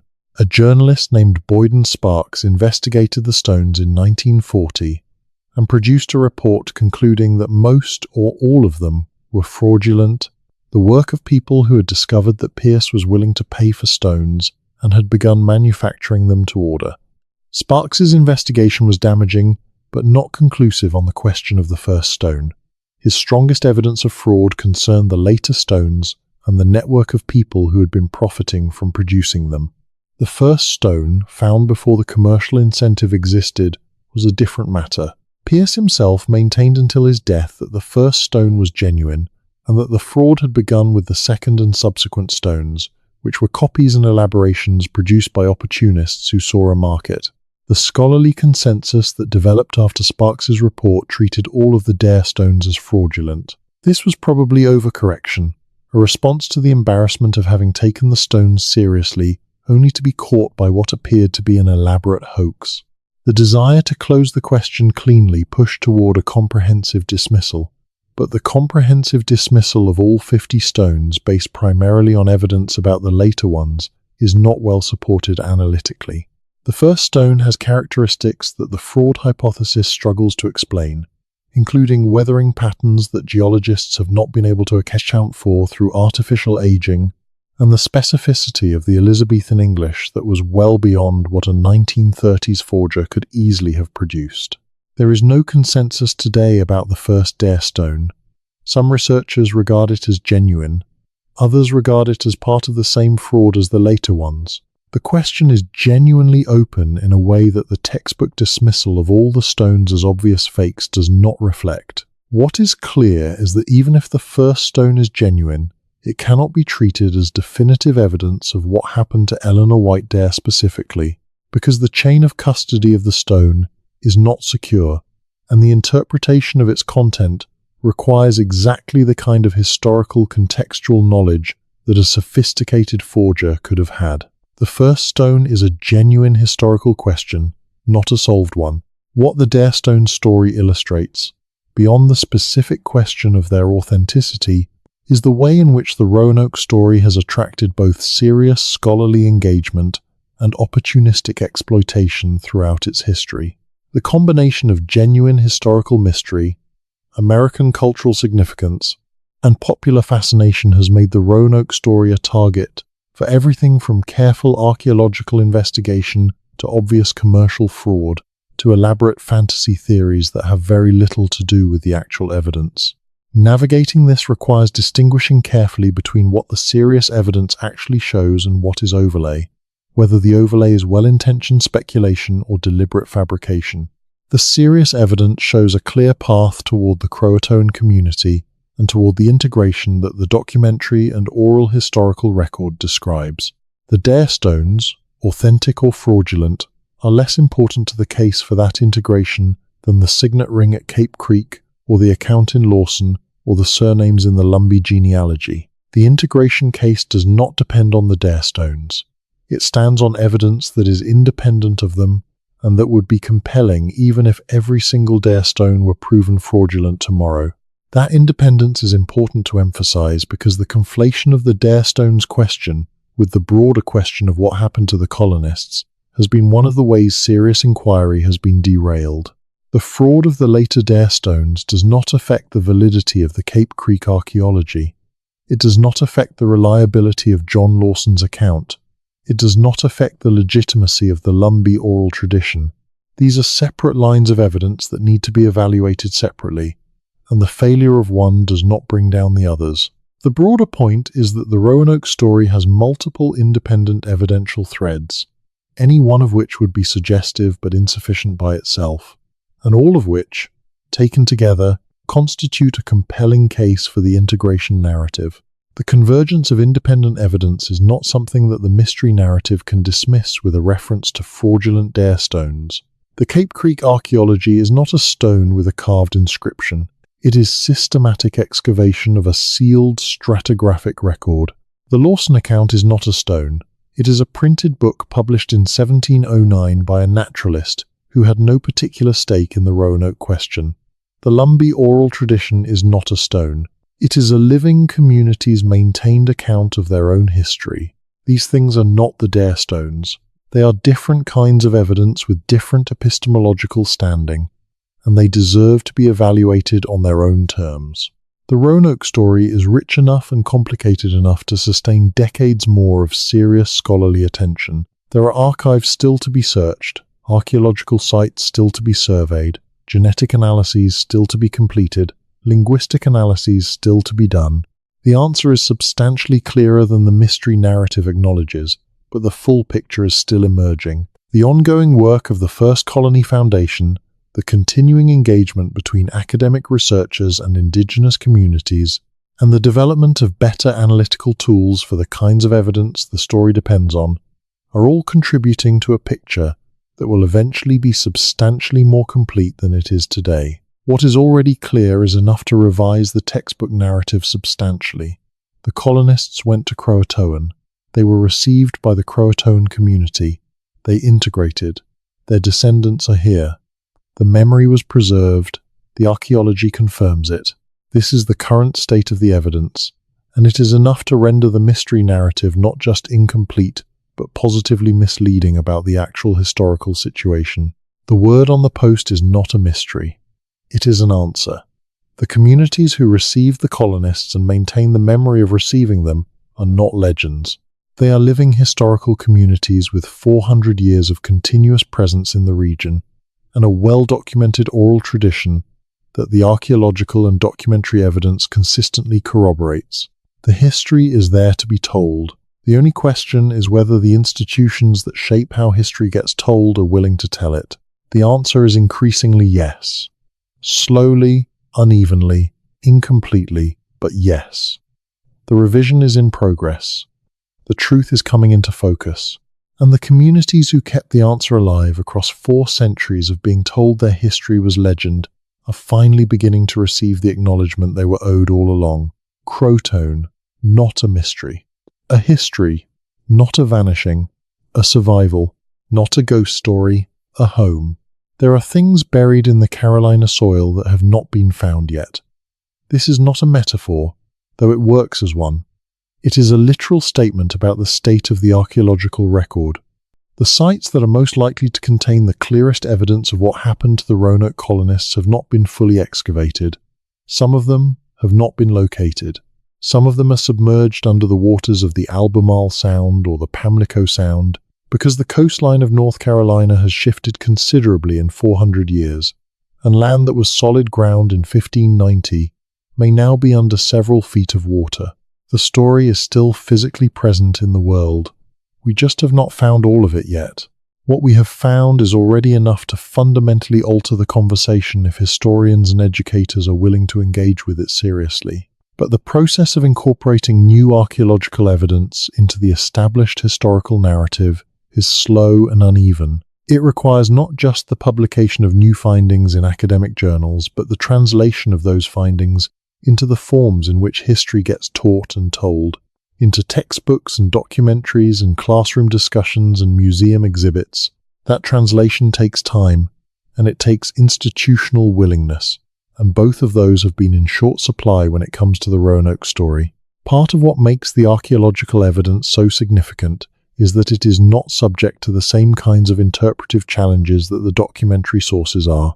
When a 16th century English courtier writes about what happened to the colonists, we have to ask whose interests that account serves, what the writer knew directly versus by report, what political pressures shaped the telling. When an indigenous oral tradition describes events that happened to ancestors, we have to ask how the tradition was transmitted, what might have been added or changed over generations, how the community's own political situation might have shaped the emphasis.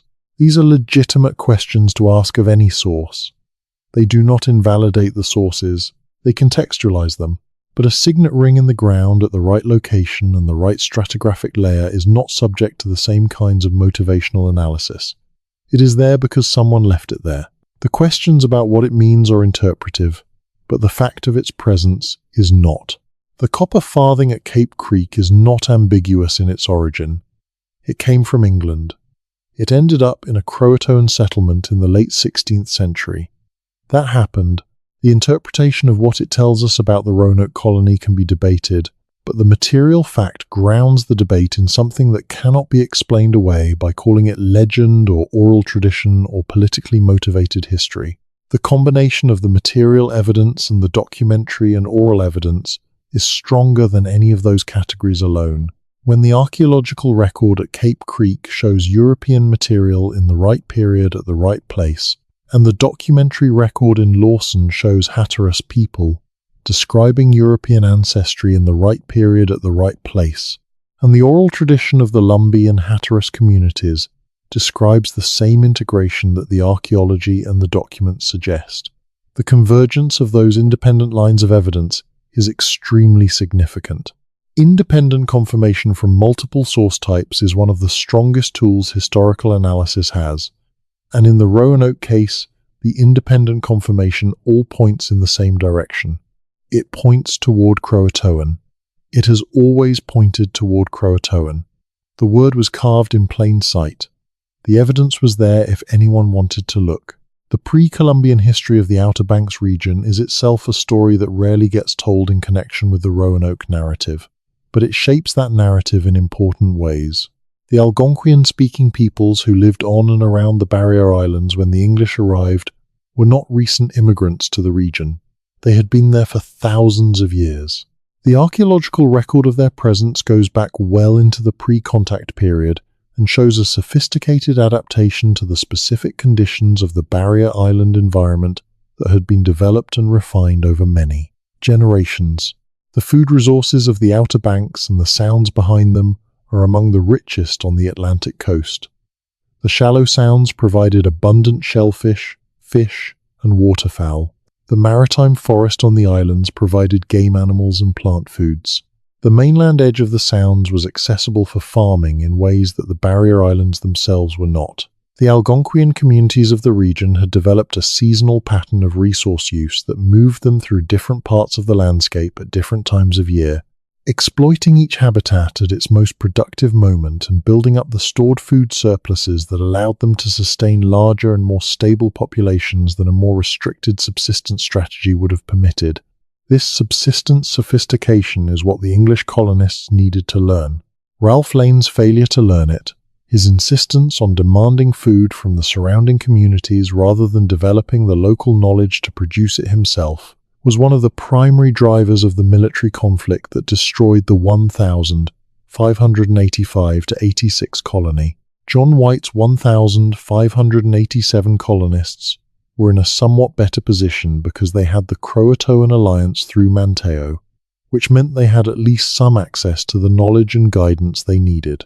But the process of learning to live off a landscape that is very different from England requires time and mentorship that the first-year colonists simply did not have enough of before the resupply crisis forced their hand.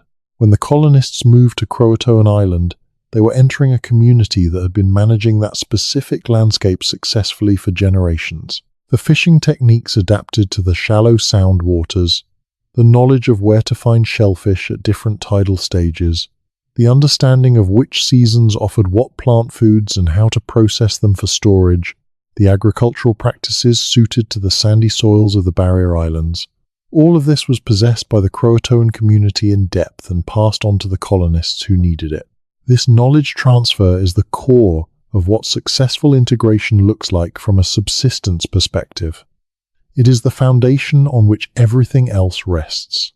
The colonists who survived their first years in the CROATOAN community would have been people who had learned. They would have been people who were willing to do what the land and the community required, to fish in the CROATOAN way, to prepare food in the CROATOAN way, to understand the seasonal calendar in the CROATOAN way. Those who were not willing or not able to make that adaptation would have struggled, and some of them may not have survived. The survivors, by definition, were the ones who integrated successfully. And integration, in this context, meant becoming CROATOAN in practice, whatever they remained in memory. Memory is the key word here. The Lumbee oral tradition and the Hatteras tradition recorded by Lawson both preserve memory. They do not preserve English identity in the sense of a maintained English cultural practice. Nobody among the Lumbee or the Hatteras was speaking 16th century English in 1709. Nobody was maintaining the Church of England liturgy or observing the English calendar in any recognizable form. The cultural integration had been thorough. What persisted was memory, the knowledge of a specific ancestry, the knowledge of a specific origin story, the knowledge that some of their ancestors had come from across the water and that those ancestors had a particular skill, the ability to read. Memory outlasts cultural practice. It outlasts language. It is the most durable thing human communities carry. The Lumbee and Hatteras people remembered because memory is what oral traditions are for. This is why the dismissal of oral tradition as insufficiently historical is so damaging to the honest practice of history. Oral traditions are memory systems. They preserve what the communities that carry them need to remember. When the Hatteras people told John Lawson that their ancestors included white people who could read, they were not making up a story for the entertainment of a passing European.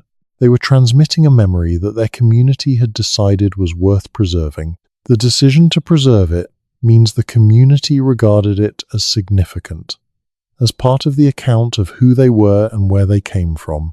That is exactly what historical evidence is. The specific detail about reading, about being able to talk in a book, is particularly interesting. Reading was not a universal skill in 17th century communities. It was a specific skill associated with specific kinds of people. In an Algonquian community, the ability to make marks on a surface that could convey meaning to someone who had not witnessed the original events would have been genuinely remarkable, something worth noting and remembering. The transmission of that specific detail across however many generations separated the integration from Lawson's visit suggests that reading was remembered precisely because it was unusual and significant. It was the kind of distinctive skill that sticks in community memory. There is something deeply human about the image of a person in an early 17th century Hatteras Island community, demonstrating the ability to read to their neighbors or their children, looking at marks on a surface and turning them into words and meaning in a way that the surrounding community found astonishing. The people doing it would have been the children or grandchildren of the colonists. raised in the CROATOAN community but carrying their parents' and grandparents' knowledge of a skill that was, in their context, almost magical. And the community remembered that about them. For 100 years, across multiple generations, they remembered. Lawson collected it as an ethnographic detail.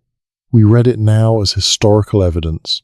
The copper that runs through this entire story, both as a material object and as a symbol, deserves one more look before we move further. Copper was not just a valuable commodity in the Algonquian world of the Carolina coast. It was a politically charged material whose possession and distribution signaled relationships, authority, and connections to sources of power. The chiefs and leaders of the region wore copper gorgets and copper jewelry that announced their status. Copper objects were given as gifts in the context of treaty-making and alliance formation. The acquisition of new copper sources was a matter of political competition. The English colonists arrived with iron tools, which were in some ways more practically useful than copper for everyday tasks, but which did not carry the same political weight that copper did. What they could do, if they established themselves in the trade network, was become brokers for copper coming from the interior. The CROATOAN, positioned on the Barrier Islands, had traditionally been intermediaries in the coastal trade network, receiving goods from inland communities and redistributing them to other coastal communities and to the sea trade. A group of English people with iron tools and knowledge of European trade goods could fit into that intermediary role in a way that made them useful to the CROATOAN trade network rather than simply dependent on it. This is the economic logic of the integration, the reason it could work sustainably over time. The colonists were not simply charity cases absorbing CROATOAN food and resources. They were potential contributors to a trade network that had been functioning for centuries and that was increasingly oriented toward European contact. As more English ships appeared on the coast, as the Jamestown colony established itself to the north, as the volume of European trade goods flowing into the indigenous world increased, a community that had English ancestry members with knowledge of both worlds was better positioned to navigate that contact than one without. The CROATOAN community's willingness to accept the colonists was not just humanitarian, it was strategic. They were acquiring something valuable, people who could serve as interpreters and intermediaries in an increasingly complex contact situation. Manteo had already demonstrated what that kind of broker role looked like. The other colonists, or their children who grew up speaking both languages, would be able to play similar roles. The integration was mutually beneficial in ways that the textbook mystery narrative never gets around to exploring, because the textbook mystery narrative treats the colonists as the only historical actors who matter.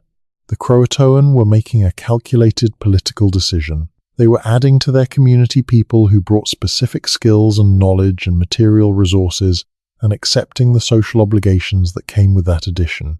In Algonquian political culture, taking someone into your community meant taking on responsibility for them, incorporating them into the web of obligations and relationships that structured social life. The CROATOAN leadership would have understood this and accepted it. The integration was a political act, not just a humanitarian one.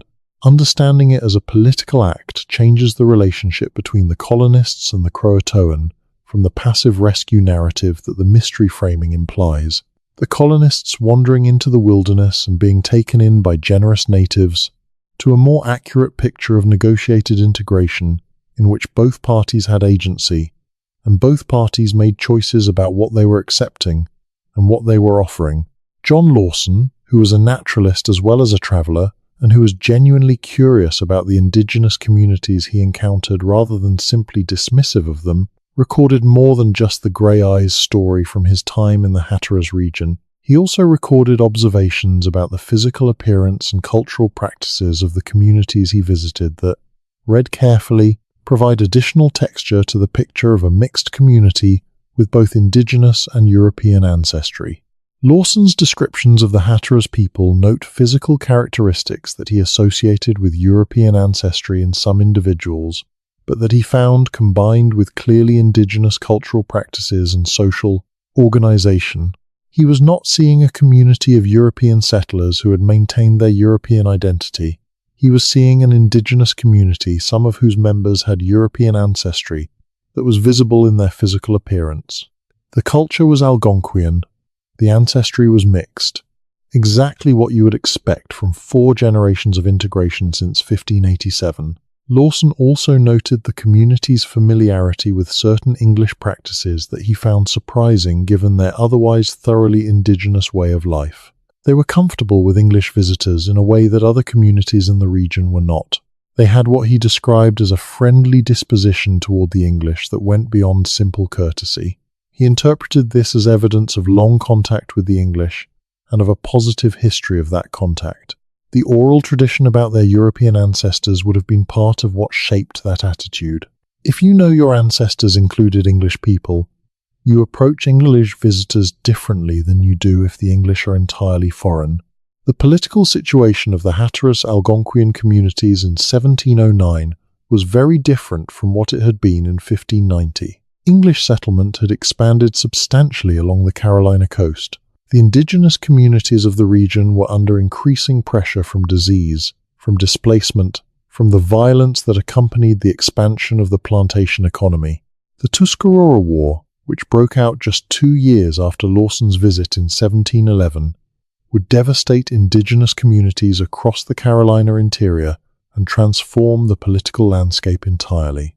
Lawson himself was killed by Tuscarora people in 1711, in circumstances that remain somewhat obscure, but that were clearly connected to the tensions of the contact situation. The Hatteras community survived the Tuscarora War period, in part because of their location on the Barrier Islands, and in part because of the English allies they had cultivated over more than a century of contact, including, presumably, the descendants of the 1,587 colonists who had English names and English ancestry and English literacy and English connections that could be mobilized in the community's defense. The integration that had happened in the 1580s paid political dividends a century later in a very different world. By the time of the American Revolution, the communities of the Carolina Outer Banks had been living with each other for nearly 2 centuries, and the boundaries between English settler communities and the remnant indigenous communities of the region had become complicated in ways that the simplified racial categories of the colonial system struggled to accommodate. The Lumbee, who by this period were located further inland in the Robeson County region, were already living in a politically ambiguous space. Not classified as indigenous for most purposes because many of them had English surnames and lived in English-style houses and did not visibly maintain the markers that the colonial system associated with indigeneity, but also not classified as simply English because their complexions and their ancestry and their community history were too complex for that category either. This political ambiguity served neither justice nor accuracy. It allowed the communities descended from the Roanoke integration to be denied both the rights associated with English ancestry and the protections and recognitions associated with indigenous status. During the era of Jim Crow racial segregation, Lumbee people faced a system that had no category for them and that therefore defaulted to excluding them from the privileges accorded to white people while also not treating them as the indigenous people they were. They built their own schools and their own community institutions and maintained their own identity under conditions that were profoundly hostile to all 3 dimensions of who they were. The 1835 North Carolina Constitution stripped Lumbee people of the right to vote, classifying them as free persons of color in a legal category that excluded them from political participation. This was a specific political decision made about a specific community, and it was made possible in part by the denial of that community's indigenous identity. If you acknowledge that the Lumbee are an indigenous people with a 400-year history in the region, then their political rights and their relationships with the colonial and later state governments look very different than they do if you treat them as simply a mixed-race community of uncertain origin.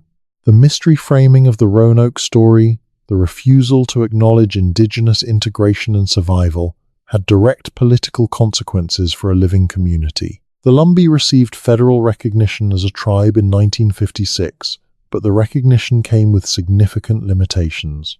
Under current federal law, the Lumbee are recognized as a tribe, but are not eligible for the full range of federal programs and services that federally recognized tribes typically receive.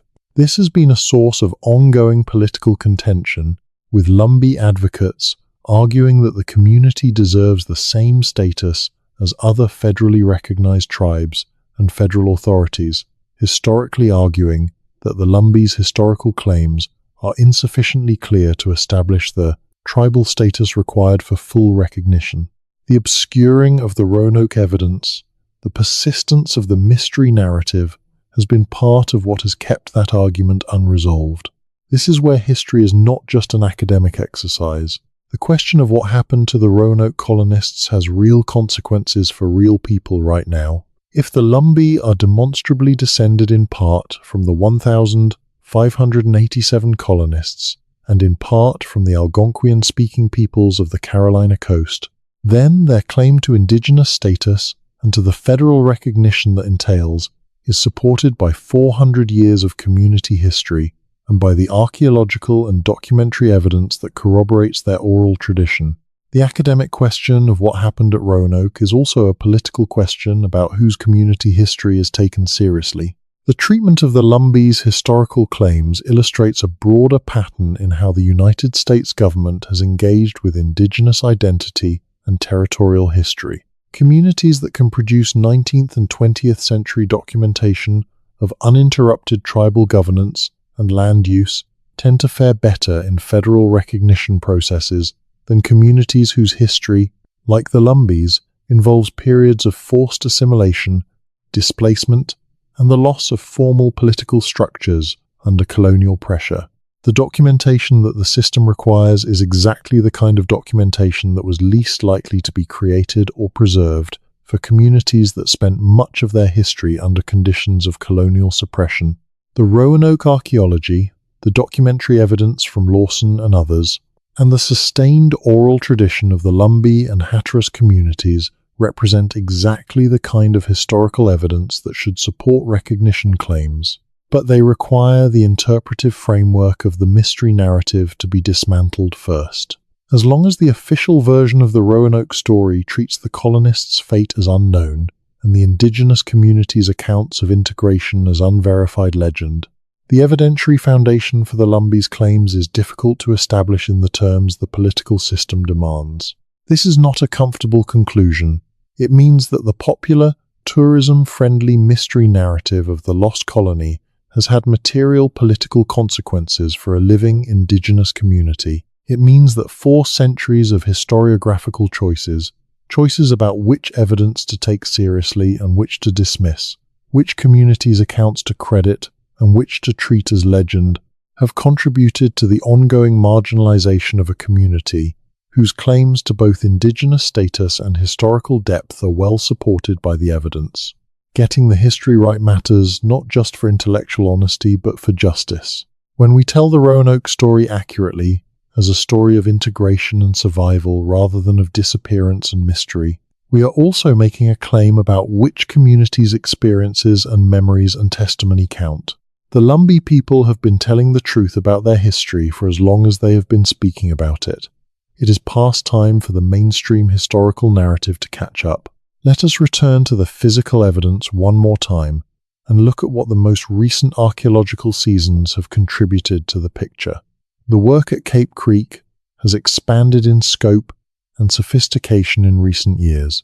Beyond the material artifacts that drew initial attention, researchers have been conducting systematic sampling of soil profiles across the site to build a more complete picture of the spatial distribution of different activity areas and time periods within the settlement.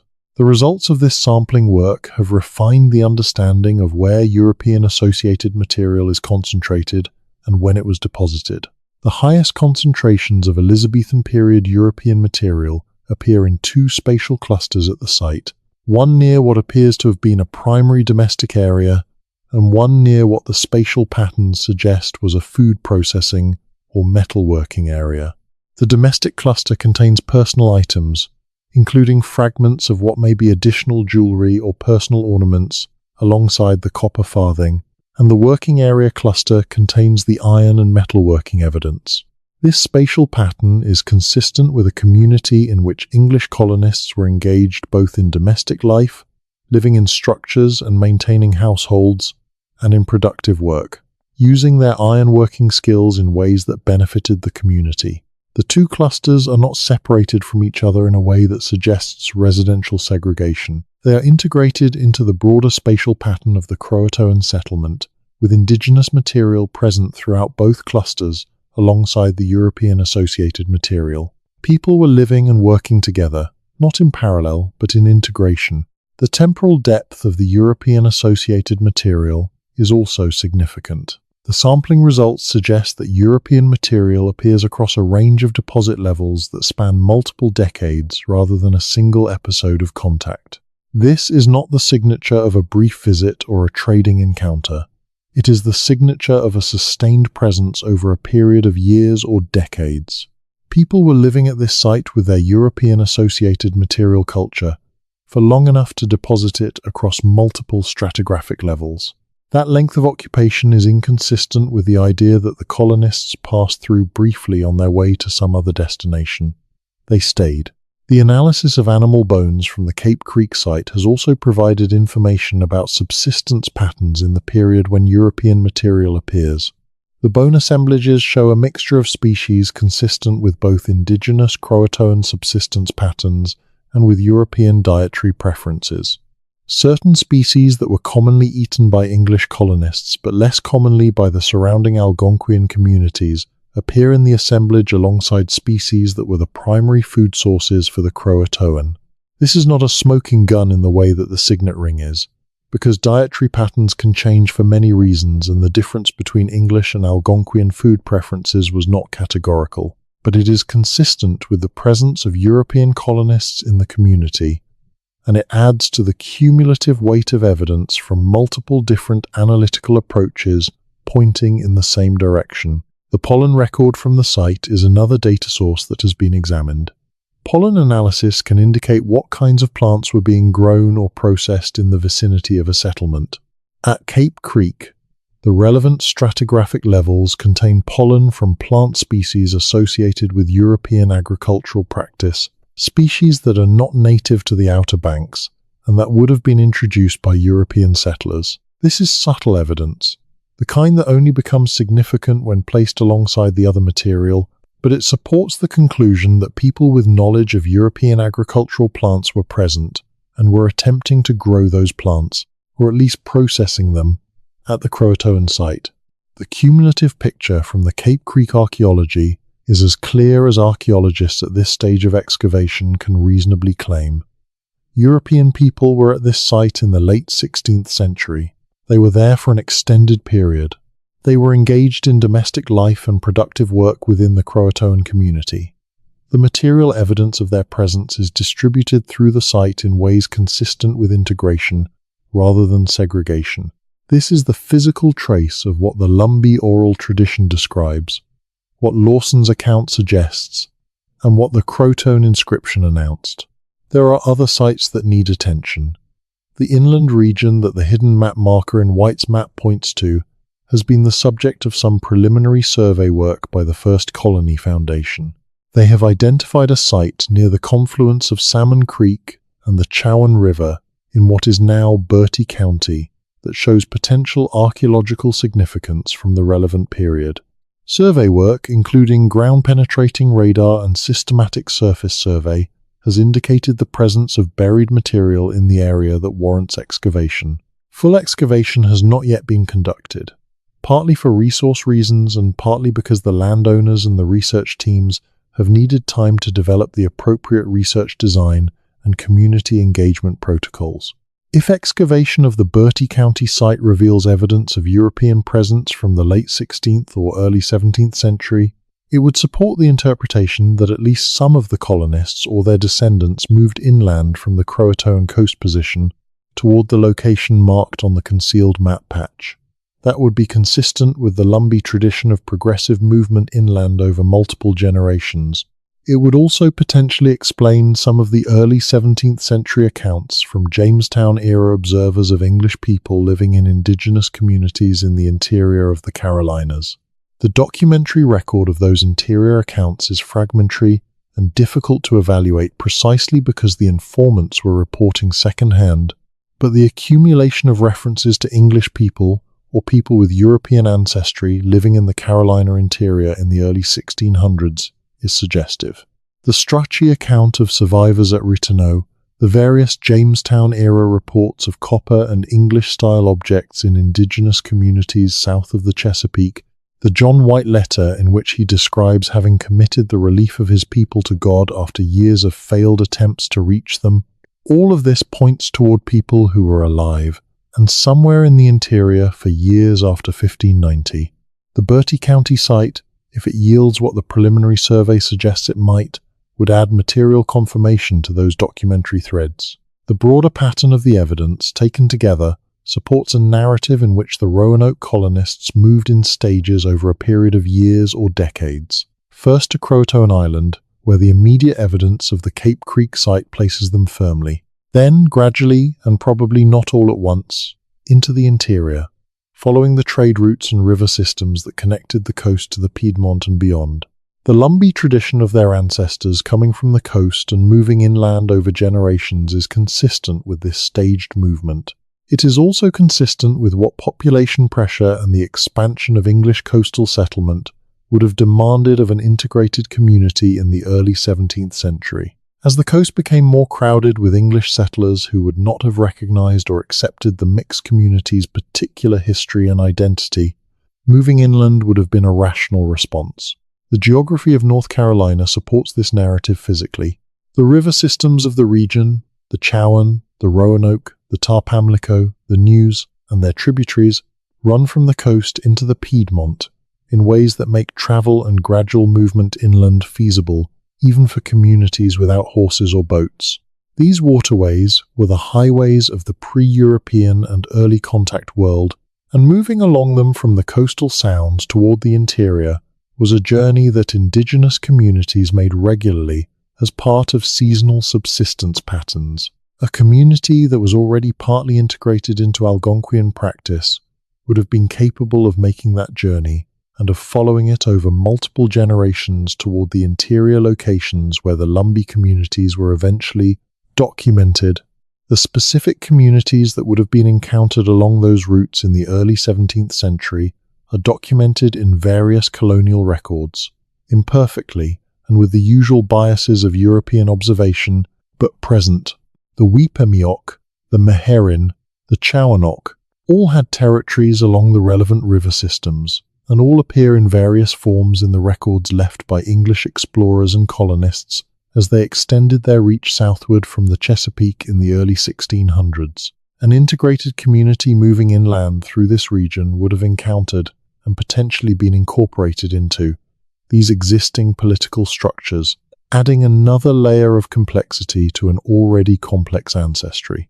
By the time formal colonial record-keeping had developed to the point where individual communities could be documented with any reliability, the integrated community that had started at Roanoke Island had been absorbing and contributing to the indigenous political landscape of the Carolina interior for decades.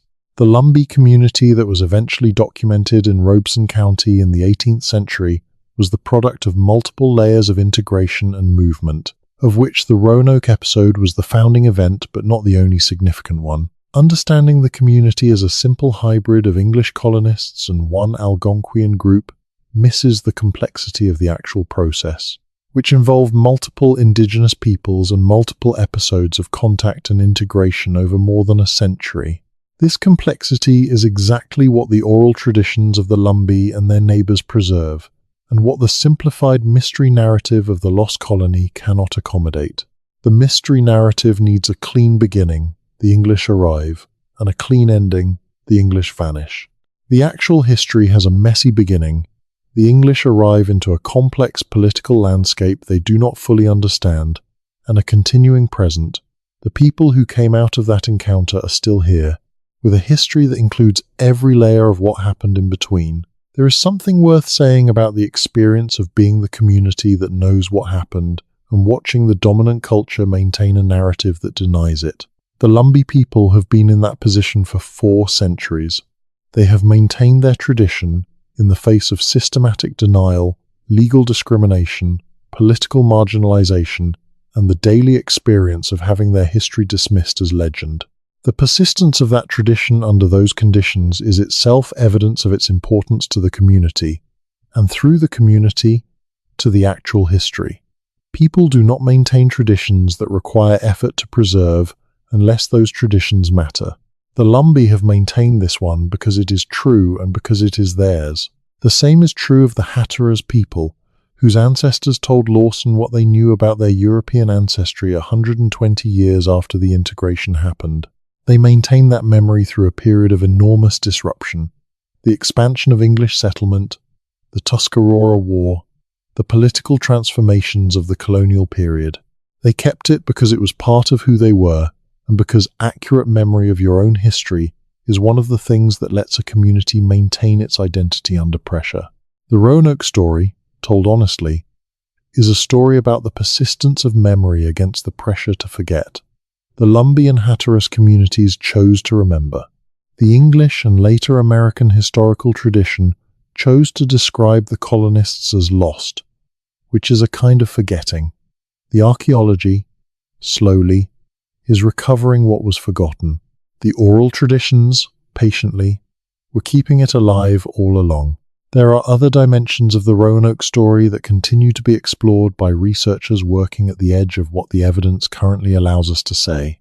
The question of what happened to the colonists who may have been at the inland Bertie County site, whether any descendants of the integration eventually moved further west into the Piedmont or south into what is now South Carolina, is one that the documentary record from the 17th and early 18th centuries has some fragmentary material to offer. The various accounts from early English traders and explorers who moved through the Carolina interior in the decades after the Jamestown colony was established contain occasional references to indigenous communities with unusual characteristics, communities that had members who appeared partly European, communities that maintained practices associated with European contact beyond what casual trade would explain.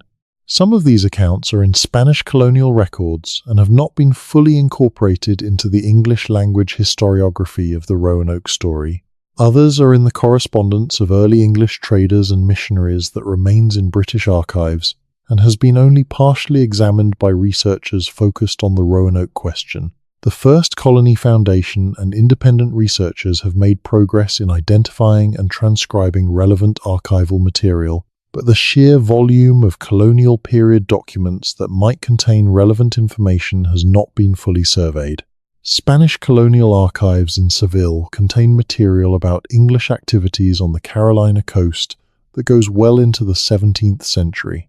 English merchant company records contain information about trade with indigenous communities that might illuminate the path of the integrated community. North Carolina colonial records, beginning with the establishment of the Lords Proprietors Colony in the 1660s, contain references to communities that are described in terms that suggest mixed ancestry. All of this material is potentially relevant to understanding what happened to the Roanoke colonists and their descendants. The full picture is not yet available, but the direction in which the existing evidence points is consistent and clear. The colonists went to CROATOAN. Some of them, or their descendants, eventually moved inland. The communities they became part of maintained the memory of the integration. Those communities survive today in the form of the Lumbee and Hatteras peoples, who have been telling this story for as long as anyone has been willing to listen. The question of why the textbooks have been so slow to incorporate this understanding is one that historians of historiography, people who study how historical knowledge is produced and transmitted, would find interesting and important. The persistence of the mystery narrative in the face of accumulating evidence is not simply a matter of the evidence not yet being strong enough. It is a matter of the narrative having institutional momentum and cultural embeddedness that makes it resistant to revision even when the evidence warrants it. American history education has a complicated relationship with the pre-colonial and early colonial period. The standard narrative arc of American history, from colonial settlement to independence to westward expansion to modernity, requires a particular kind of beginning.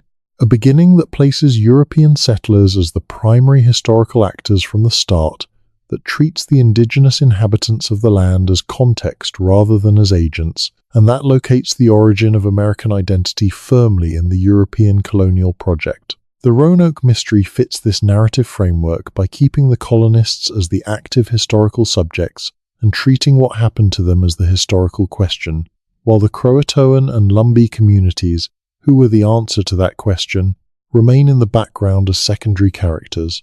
Reversing this, putting the indigenous communities at the center and treating the question of what happened to the colonists as a question that has a clear, indigenous community-centered answer, requires not just updating the facts but restructuring the narrative framework. That is a more fundamental revision than most history curricula are set up to make, and it is the reason that the Roanoke mystery continues to be taught even as the research increasingly points beyond it. The revision is happening, slowly and unevenly, in the academic literature and in some of the more sophisticated popular accounts of the Roanoke story. Documentary films in the last decade have begun to present the integration narrative seriously alongside the mystery narrative, giving it space rather than treating it as a minor theory. Archaeological publications from the Cape Creek work have appeared in peer-reviewed journals and have been cited by other researchers building on the findings. The First Colony Foundation has published accessible summaries of its work that have reached non-specialist audiences. The Lumbee and Hatteras communities have had more opportunity to present their perspectives in public forums and have been more willing to engage with journalists and filmmakers who approach their traditions with genuine respect. The process is not complete. The textbooks have not yet caught up. The Lost Colony drama still runs every summer on Roanoke Island, still presenting the mystery as unsolved. The tourism infrastructure built around the mystery story is not going to dismantle itself. These are the institutional inertias that stand between the evidence and its full incorporation into the public understanding of the Roanoke story. But the trajectory is clear. The evidence is accumulating. The academic consensus is shifting. The communities that hold the living memory of what happened are more visible and more heard than they have been at any previous point in the 4 centuries since the integration. And the archaeology, patient and literal, keeps finding things. The signet ring, the copper farthing, the European-associated plant pollen, the metalworking evidence, the spatial patterns of integration at Cape Creek, the preliminary signals from the Bertie County survey. Every season adds a little more. The mystery was always a choice about whose testimony to believe and whose to dismiss. The choice is being revised. The revision is happening because the evidence demands it, and because the communities that hold the answer have never stopped insisting on being heard. The word CROATOAN is not a mystery. It never was. John White read it and understood it immediately. He tried to follow it and could not. The people who carved it, who packed their tools and buried their heavy equipment, and walked away from Roanoke Island toward the community that had agreed to take them in, were not lost. They were on their way somewhere. They knew where they were going. They told anyone who came looking. For 400 years, the history books described their departure as a vanishing. The communities they departed toward maintained the memory of their arrival. The archaeology is now recovering the physical evidence of their presence. The convergence of these 3 things, the documentary record, the oral tradition, and the material evidence, is building toward a moment when the gap between what happened and what the textbooks say becomes impossible to maintain. That moment may be closer than it has ever been. The people who deserve the credit for keeping the truth alive are not the historians who are now beginning to revise the narrative. They are the Lumbee elders who told their children and grandchildren where they came from. They are the Hatteras people who told John Lawson in 1709 about their grey-eyed ancestors. They are the communities that looked at the mystery framing and knew it was wrong because they had the memory and they kept it. History, real history, is not just what is written in documents or excavated from the ground. It is also what communities carry in their oral traditions, in their genealogies, in their names, in the stories they tell about where they came from and what their ancestors did. The Roanoke story is a case where the oral tradition was right, the documentary evidence supports it, and the archaeology confirms it. Getting the history right means acknowledging all 3, and in the right order. because the oral tradition was there first. The colonists made a choice in 1588, or thereabouts. They chose survival. They chose the community that was willing to have them.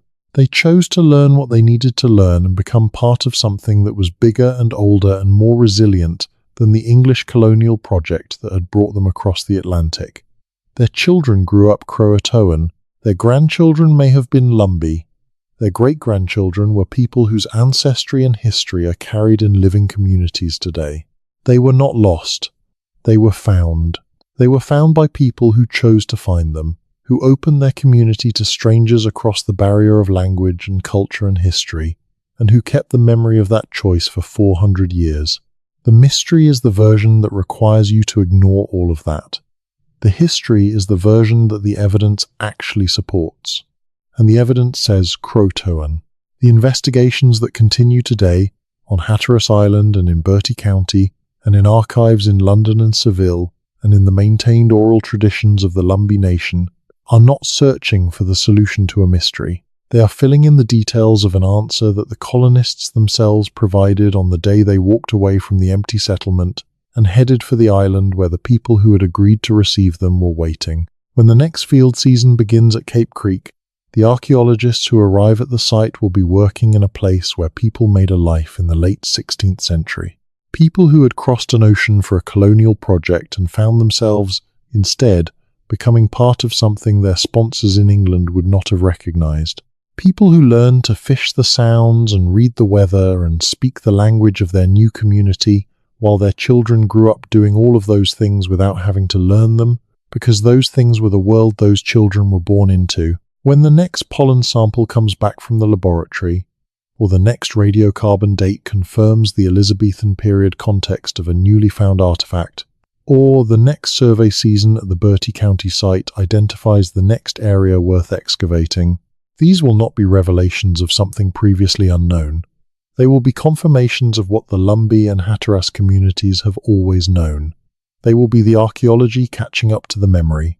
And when the history books finally, fully, completely revise the Roanoke story to reflect what the evidence shows, they will not be discovering a new truth. They will be acknowledging one that has been maintained and offered and insisted upon by communities who were there, whose ancestors were there, who have never stopped knowing what happened and never stopped being willing to say it. The colonists were not lost. They were received. They were integrated. They survived. And the people who made that survival possible, the CROATOAN community who opened their island and their lives to 117 strangers from across the sea, are the central actors in the story that the textbooks have spent 400 years calling an unsolved mystery. The answer to the mystery was carved into a post in 1588 or thereabouts, and it has been available to every historian who chose to look at it honestly ever since. The communities that descend from the events it announced are still here, still carrying the memory, still waiting for the history to catch up. CROATOAN, that is where they went.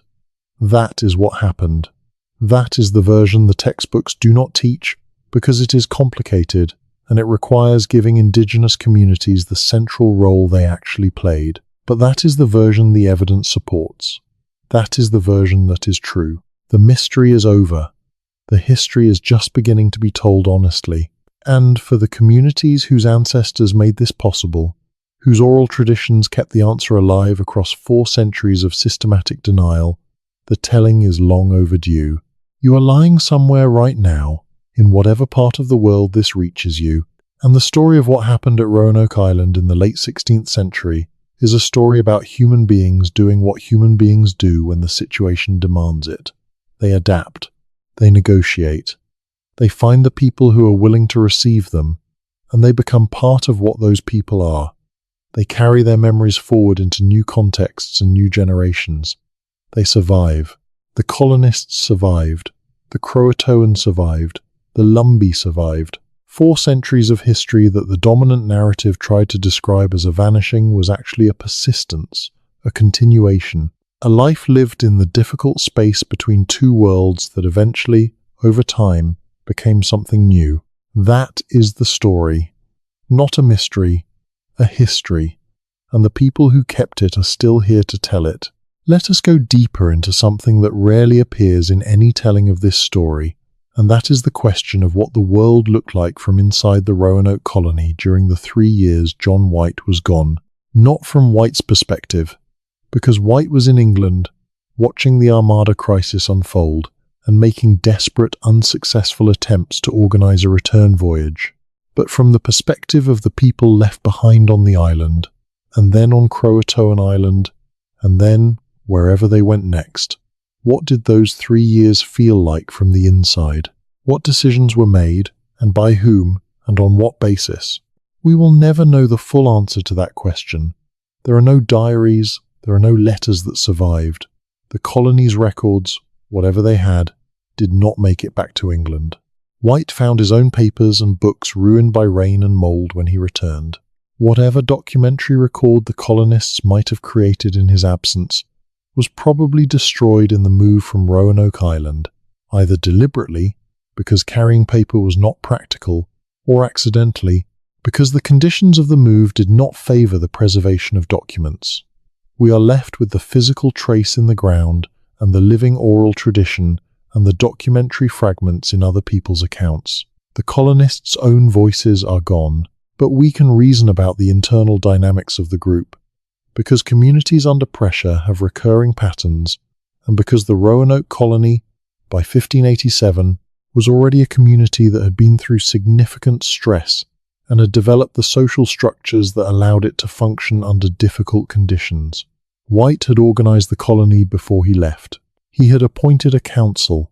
He had established protocols.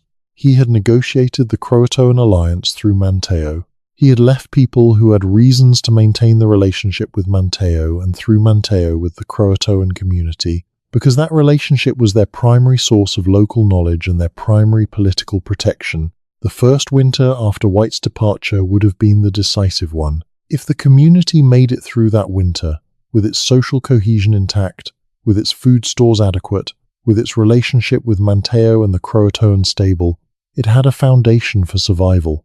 If the first winter broke those foundations, through starvation, through disease, through political collapse, through indigenous hostility, the story would have ended on Roanoke Island rather than at Cape Creek. The archaeological evidence suggests the story did not end on Roanoke Island. The physical signature of European presence at Cape Creek is too significant for a brief transit. People were there for years.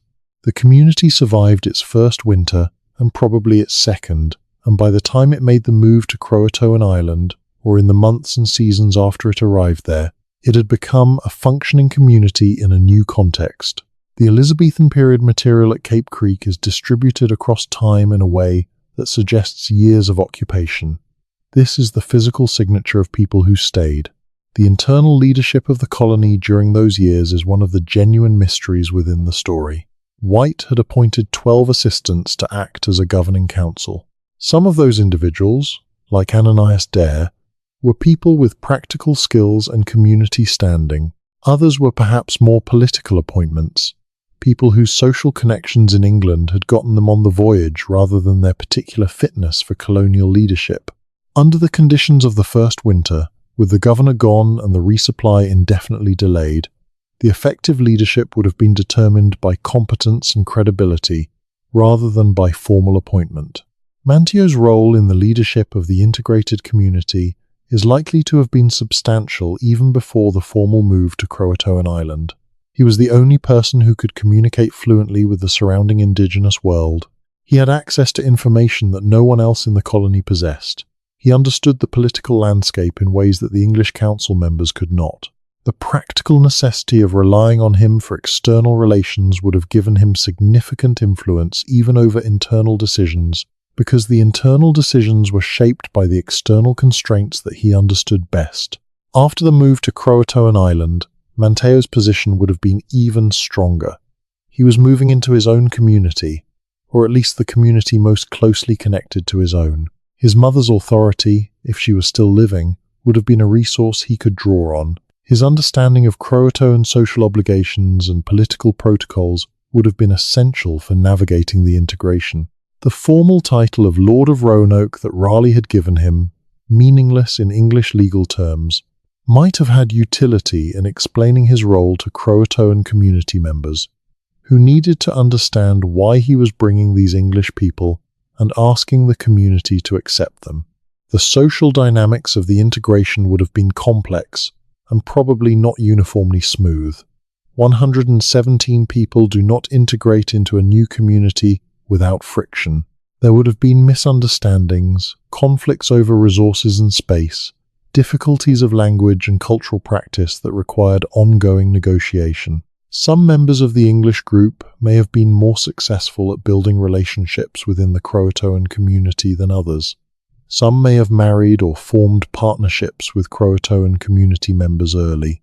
Others may have maintained more distance, living in the mixed settlement but not fully engaging with the community around them. Children, as always, would have been the fastest to integrate, learning the language in the way that children learn languages and becoming the bridges between the communities. The children of the colony are almost completely invisible in the historical record. We know that Virginia Dare was born on the 18th of August, 1587, and we know nothing else about her life. We know that there were other children in the colony, because White's list includes families. We do not know their names or ages. We do not know how many of them survived the first years in the new environment. We do not know which of them grew up to have children of their own and which did not. The children of the Roanoke colony, who would have been the first generation to grow up fully in the integrated community, whose experience of two worlds would have been the richest and most complex of anyone in the settlement, are completely absent from any record that survived. Their absence is appropriate to the historical invisibility that has characterized the whole story. Children in colonial-era history are generally invisible, unless they are notable for something specific, like being the first English child born in America. Virginia Dare got that distinction and then disappeared back into the invisibility that was the normal condition for a child in her situation. The other children of the colony never even had a distinction to be noted for. They were just children, living in the circumstances that the adults around them had created, adapting to those circumstances with the flexibility that children have, and growing up to become people who knew things that no one in England would have understood. Those children, growing into adults in the CROATOAN community of the early 17th century, are the link between the 1587 colony and the communities that Lawson encountered 100 years later.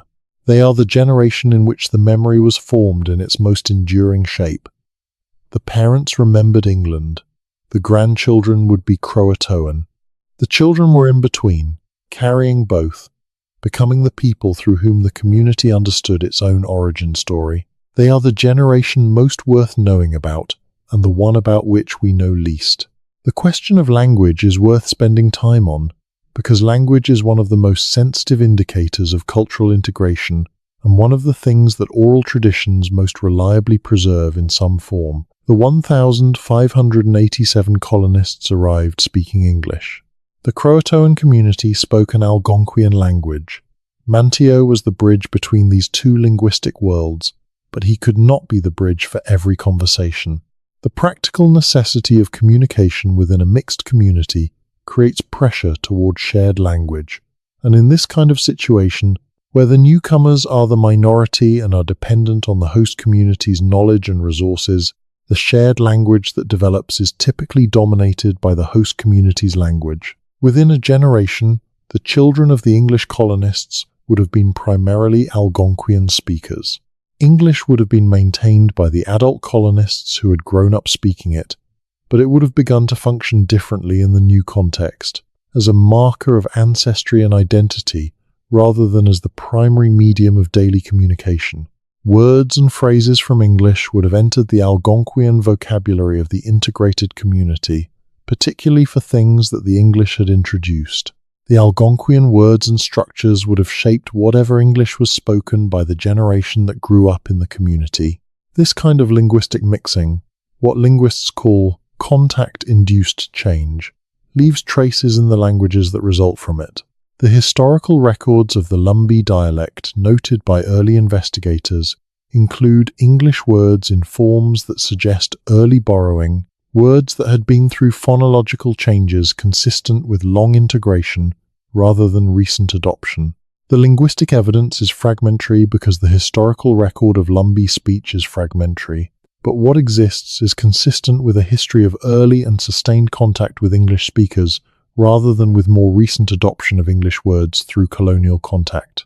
The English surnames in the Lumbee community deserve another look in this context. Surnames as a practice were English and European rather than Algonquian. Algonquian communities did not traditionally use hereditary family names in the way that English culture did. The appearance of English surnames in Lumbee genealogy suggests that the practice of using surnames was maintained by the English ancestry within the community and transmitted across generations in a form recognizable to later English. Observers. If Lumbee families had adopted English surnames through later colonial contact rather than through the 16th century integration, those surnames would more likely reflect the names of later colonial-era English settlers, rather than clustering around the specific names on the 1,587 colonist list. The clustering of Lumbee surnames around the 1,587 list, names like Dare and Cooper and Harvey and Sampson and Sutton and Jones, is one of the pieces of evidence that most directly connects the Lumbee community to the specific colony rather than to later English contact. Some of those names were not common English surnames. Harvey, for instance, is a name that appears on the Roanoke colonist list, and not particularly prominently elsewhere in colonial American records. Its appearance in the Lumbee community is not easy to explain through later contact with English settlers whose surname was Harvey, because that surname was not well represented in the colonial population generally. The most parsimonious explanation is that the Lumbee family named Harvey descends from one of the Harvey or Harvey on the 1,587 colonist list. This kind of surname analysis is not definitive by itself. Names can be adopted for many reasons and at many times, but in combination with the oral tradition, the documentary evidence from Lawson and others, and the archaeological material at Cape Creek, the surname distribution in the Lumbee community adds another layer to the convergent evidence pointing toward the 1,587 connection. The genetic evidence, as discussed earlier, is genuinely inconclusive at the current state of the science. But it is worth considering what we would need to see in the genetic record to confirm or definitively refute the Roanoke connection. We would need a clear signal of 16th century European genetic ancestry in the Lumbee community that is distinct from ancestry that could have come through later colonial contact. We would need that signal to be compatible with the genetic profiles of the specific European populations that contributed to the 1,587 colony, which were primarily English with some Welsh and possibly other British and continental European representation. The challenge is that any such signal from 1,587 would now be, at minimum, 15 generations old, which means it is extremely diluted in any individual's genome and extremely difficult to isolate from the signal of later European admixture that the Lumbee community certainly has from subsequent centuries of colonial contact. The analytical tools for this kind of detection are improving rapidly, and population geneticists working on similar problems with other communities have made progress in distinguishing early admixture events from later ones. The application of those tools to the Lumbee DNA project is ongoing. What the current genetic data shows is that the Lumbee have a complex ancestry that includes significant Indigenous American genetic ancestry, consistent with descent from Algonquian-speaking coastal peoples, as well as European and some African ancestry that reflects the complex contact history of the community over several centuries. The Indigenous ancestry is deep and genuine. The community is not, as some historically hostile commentators have claimed, simply a mixed-race community that adopted an Indigenous identity. They are people with real Indigenous ancestry who also carry other ancestries reflecting the complex history of the region. The question of whether any of the European ancestry in the Lumbee community traces specifically to the 1,587 colonists rather than to later European contact is the specific question the DNA project is trying to answer. It is a hard question analytically, but the broader question of whether the Lumbee are an indigenous community with deep roots in the Carolina region has already been answered by the genetic evidence. They are. The intersection of all these threads, the archaeological material at Cape Creek, the documentary accounts of Lawson and others, the oral traditions of the Lumbee and Hatteras communities, the linguistic evidence, the surname evidence, and the partial genetic data creates a picture that is substantially more complete and substantially more coherent than the mystery narrative that the textbooks present. The convergence of independent lines of evidence from archaeology, linguistics, documentary history, and community testimony is exactly the kind of evidentiary pattern that historians should regard as compelling. The evidence is compelling. The question is whether the institutions that shape how history is taught and told are willing to engage with it on its own terms, rather than defaulting to the institutional momentum of the mystery narrative. That question is about more than the Roanoke story. It is about how history education handles evidence that challenges established narratives, how it incorporates Indigenous testimony and oral tradition alongside European documentary sources, and how it engages with the ongoing process of archaeological discovery that is constantly expanding and revising what we know about the human past. The Roanoke story is a particularly clear test case for these institutional questions because the gap between the evidence and the official narrative is so large and so well documented. The evidence for integration is strong. The evidence for the mystery narrative, the claim that no one knows what happened, is based on the absence of a certain kind of evidence, the absence of a document written by an English person that says exactly where the colonists went and what happened to them afterward. That absence has been interpreted as evidence that nothing is known. But absence of a certain kind of documentation is not the same as absence of evidence. The presence of the signet ring at Cape Creek is evidence. The presence of Elizabethan period European material across multiple stratigraphic levels at a CROATOAN site is evidence. The account of John Lawson describing grey-eyed ancestors who could read is evidence. The Lumbee oral tradition is evidence. The hidden map patches on White's map are evidence. The Spanish intelligence documents describing an empty English settlement are evidence. The early Jamestown accounts of English people living with indigenous communities to the south are evidence. The surname distribution in the Lumbee community is evidence. None of these are the kind of evidence that the mystery narrative is looking for, which is a letter from Eleanor White-Dare saying, "Here we are and this is how we are." That letter does not exist. But the evidence that exists, evaluated carefully and seriously, points toward the same conclusion that the letter would have provided. The colonists went to CROATOAN. Their descendants are here. The mystery was always a choice about which evidence to take seriously. The evidence has always been there. The choice has just been wrong. There is a different story that could be told about this same set of events, a story that centers not on the English colonists as the primary actors, but on the CROATOAN community as the protagonists of what happened. Told from that perspective, the story is about a community that had watched the English arrive and then make a catastrophic mess of the political situation over the course of 3 expeditions, burning villages and killing leaders and demanding food from people who had their own subsistence needs to meet. A community that had, through Mantio's diplomatic skill and his mother's political authority, managed to maintain a working relationship with the English through all of this. A community that, when the civilian colony arrived and things seemed to stabilize somewhat, chose to extend the relationship into something more durable. A community that accepted responsibility for a group of English refugees, integrated them, and maintained the memory of that choice for 400 years. That is the story of the Roanoke colony that centers the actual protagonists. The CROATOAN made the decision. The CROATOAN had the knowledge and resources. The CROATOAN carried the memory. The English colonists, who in the textbook version are the historical subjects whose fate is the mystery, are in this telling the recipients of CROATOAN hospitality and political calculation. They are the newcomers who needed something.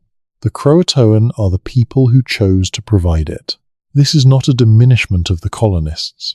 They made their own choices, and they were brave in the ways that anyone is brave when they face an impossible situation and find a way through it. But the conventions of how American history has been taught have placed them as the subjects and the indigenous people as the context, and reversing that requires actively noticing the convention and deliberately telling it differently. The descendants of the CROATOAN who received the Roanoke colonists are the Hatteras people and the Lumbee, and the other communities whose ancestry traces to those events. They are the protagonists of the long story that the integration began. They are the people who carried the memory forward. The colonists, in that long story, are the founding ancestors, the people whose arrival changed what the community was. But the community that changed is the CROATOAN community. It is the Lumbee nation. It is the communities that are still here. This is the version of American history that the evidence demands. Not a story in which Europeans arrived, indigenous people yielded, and the frontier advanced westward. A story in which Europeans arrived, some of them integrated into indigenous communities, and the communities that received them became something new that included both ancestries.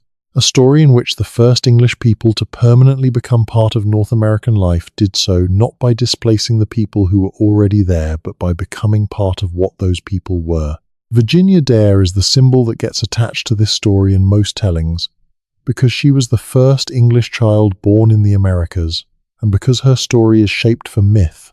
The innocent child, the lost child, the symbol of innocence and loss in the New World. But the real Virginia Dare, if she survived and grew up in the CROATOAN community, was neither innocent nor lost. She was a child who learned to fish and gather and speak a language that her grandfather did not know. She was a young woman who built relationships, and perhaps a family and a community that was neither entirely English nor entirely Algonquian, but something that had come out of both. She was a person whose life was shaped by the choices her parents made, and by the choices of the CROATOAN community that agreed to receive her family. She was a person who had a life, not a symbol who had a disappearance. Giving Virginia Dare her life back, acknowledging it as a life rather than a mystery, is what the evidence allows us to do. It is also what the oral traditions of the communities that descend from those events are doing when they tell their history. They are saying that this happened, and these are our ancestors, and we are here. That is the fullest possible rebuttal of the mystery narrative. We are here. We know where we come from. Our ancestors were not lost. They were received. The summer on Roanoke Island, when the outdoor drama season begins, the tourists who watch the Lost Colony performance will see a story that ends in darkness and uncertainty. The lanterns go out. The colonists walk into the dark forest and do not come back. The story is presented as a tragedy, as an unsolved mystery, as a ghost at the edge of American history that cannot quite be laid to rest. But 50 miles to the south, on Hatteras Island, the descendants of the people who received those colonists have been living on the same land for all 400 years that the drama has been performing. They have not gone anywhere. The mystery has not persisted among them because for them it was never a mystery. They know who came to their community. They know what happened. They have been saying so for as long as anyone has been willing to listen. The archaeology is listening now. The scholarship is beginning to listen. The process of revision, slow and uneven and incomplete, is underway. The day when the history books tell the story that the evidence supports, that the oral traditions preserve, that the ground at Cape Creek confirms, may not be as far away as it used to seem. When that day comes, the Roanoke story will not be a ghost story anymore. It will be a history, a complicated, specific, humanly rich history of encounter and negotiation and integration and survival, a history of communities that chose each other, a history that ends not with darkness and disappearing lanterns, but with people still living on the land, still carrying the memory, still here. The colonists left a message, CROATOAN. They knew where they were going. The people who received them kept the memory of receiving them. The archaeology is finding the physical trace of their time together. The history, finally, is catching up. They were not lost. They were received. They survived. Their descendants are here. That is the story the evidence tells. That is the story the textbooks need to learn to tell. And that is the story that the communities who have been waiting for it to be acknowledged have been keeping alive across 4 centuries, patient and persistent and exactly right. There is one more thread that deserves to be followed before this account comes to its close, and it is the thread that connects the Roanoke story to the broader history of pre-Columbian North America and what we are still learning about that history. The standard textbook narrative of North American history before European contact treats the continent as a kind of wilderness, sparsely populated, with indigenous peoples living in small bands or tribal units without the complex political and economic structures that constitute civilization in the European sense. The Roanoke story sits at the edge of that narrative, in the period of first contact. And even there, the textbooks tend to simplify the indigenous world that the colonists encountered into a backdrop for the English story. But the actual political and social landscape of the Carolina coast in the late 16th century was far more complex than the backdrop narrative suggests. The Algonquian peoples of the region had been engaged in long-distance trade, sophisticated agriculture in some areas, complex political confederacies, and detailed knowledge of astronomy, meteorology, and natural history that rivaled anything their European contemporaries possessed in those domains. The copper that moved through the region connected communities from the Great Lakes to the Atlantic coast. The political relationships between those communities were managed through sophisticated diplomatic protocols involving gifts, marriages, and formal alliance-making that had much in common with European court diplomacy.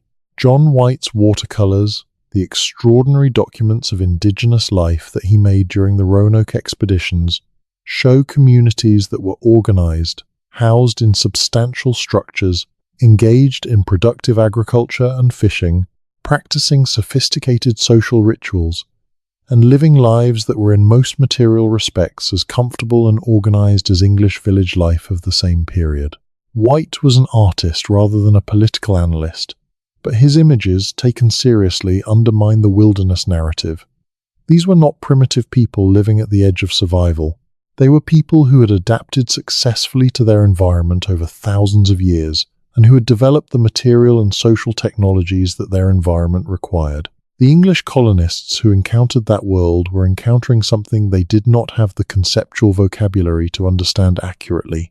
Their categories for understanding what they saw, categories formed by English experience of social organization and political authority and economic life, did not map cleanly onto the world they found on the Carolina coast. The misreadings that resulted from this conceptual mismatch were not simply ignorance. They were the product of a particular framework for understanding the world that had no room for what the indigenous peoples of North America actually were. The Roanoke story, at its core, is about what happens when that framework fails. When the English approach of treating the surrounding communities as either subordinate trading partners or hostile adversaries breaks down, and the people who survive are the ones who find a different way to engage. The Roanoke colonists who survived were the ones who accepted the CROATOAN's terms for integration, rather than insisting on English terms for colonial dominance. They succeeded by abandoning the framework that had made the earlier military colony fail. This is not a comfortable story for the narrative of European settlement as progress. It is not a story that fits the framework in which Europeans brought civilization and knowledge to a wilderness that was waiting for it. It is a story in which European colonists survived by learning from indigenous people, by adopting indigenous practices, by becoming part of an indigenous community that was already successfully managing a complex environment. It is a story in which the direction of learning ran from the indigenous world to the European one, at least for the people whose survival depended on that learning. The Roanoke colonists were the first English people to learn that lesson. Their descendants, whatever we call them now, are the living result of its application. And the communities that taught it, the CROATOAN people who opened their island and their knowledge and their community to strangers from across the sea, are the communities that deserve credit for making the first successful English presence in North America possible. That is the version of the Roanoke story that is true. That is the version that honors all the people involved.